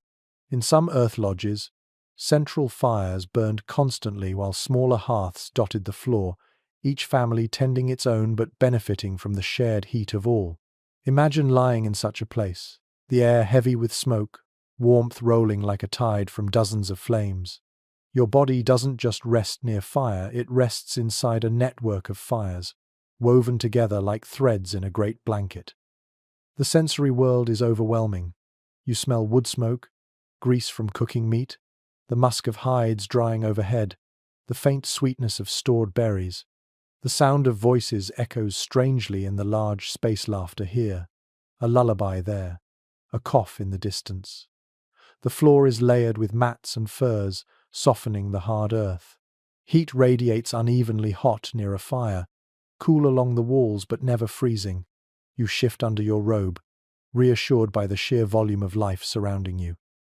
Researchers still discuss whether these communal lodges were primarily practical or also symbolic. Some argue they existed because large groups could gather more food and fuel. Others emphasize their spiritual dimension. The longhouse as the body of an ancestor, the earth lodge as a womb of the mother. Both explanations ring true. To sleep inside such a space was to be held not only by walls but by kinship, history, and myth. And here's a quirky glimpse from oral stories. Children sometimes complained about the noise snoring elders, crying babies, gossip whispered long into the night. Yet those same children, grown old, remembered the longhouse as the warmest place they ever slept. Noise was a small price for heat and safety. The tactile sensations linger in your imagination. You reach out and touch cedar planks, rough but solid, faintly sticky with resin. You press your cheek to a mat woven from reeds, cool but softer than bare earth. You pull your robe tighter as someone stirs nearby, their warmth brushing against yours. Every texture reminds you that warmth here is communal, layered, impossible to achieve alone. Emotionally, communal houses erased loneliness. You never faced the cold as a solitary figure, you faced it as part of many. To fall asleep listening to dozens of breaths was to be reminded constantly that you belonged. Fear of isolation melted into the reassurance of shared vulnerability. Modern echoes are easy to see. Apartment buildings heated by central furnaces, dormitories buzzing with voices, even holiday gatherings where families pile into crowded rooms all carry the same truth. Many bodies, one warmth. The logic of the longhouse lives on in every communal shelter. Of course, challenges remained. Fires filled the air with smoke that stung eyes and throats. Diseases spread more easily when everyone slept close. Arguments sparked between families sharing cramped space. Yet the benefits outweighed the discomforts. A community that slept together woke alive, and survival outweighed convenience. You close your eyes and imagine drifting to sleep in such a lodge. Voices murmur like waves in the distance. Fires crackle softly. The walls creak against the wind. You feel the weight of others beside you. Hear the rhythm of many dreams overlapping. The night is cold, but you are surrounded by warmth made of both flame and fellowship. And with that realization comes the final understanding. Warmth was never one secret, never one trick. It was a tapestry of strategies, fires and hides, laughter and song, patrols and patrols, dogs and stones, ceremonies and shared houses. Survival meant weaving them all together until spring returned. Now your journey has reached its close. A wind-down waits, softer than everything before, to ease you gently from history into rest. The camp is quiet now. Fires burn low but steady, their glow no longer fierce but gentle, like lanterns guiding you toward dreams. The great lodge breathes with the sound of many sleepers, a chorus of soft snores and sighs that blend into one long lullaby. Outside, the wind combs across the snow, but its voice is muffled here, tamed by walls of bark, earth, or hide. You feel the cold pressing at the edges, but it cannot reach you. Your body is swaddled in robes, fur against skin, warmth radiating slowly from your chest to your toes. You remember the marrow stew that filled you, the cedar scent that healed you, the song that hummed through your bones. All of it lingers, layered one over another, until even memory itself feels like insulation. You think of the firestones tucked at your side, still glowing faintly, of the dog curled close with its steady breath, of children giggling before they drifted off, of elders murmuring tales into the night. Every detail becomes another layer. You are not alone. You never were. Survival here was always communal, always shared, always built on the bond between humans, animals, and the land itself. Your eyelids grow heavier. The rhythm of drums from earlier still pulses faintly in your chest, slow and steady as a heartbeat. The air is smoky but comforting, thick with the smell of hides and herbs. You let yourself sink deeper, surrendering to the warmth of both body and spirit. The cold may rule the wilderness outside, but inside you are wrapped in centuries of wisdom, of strategies honed by people who knew that even in the harshest winter, warmth could always be found. You breathe out once more, slow and steady, and drift into sleep.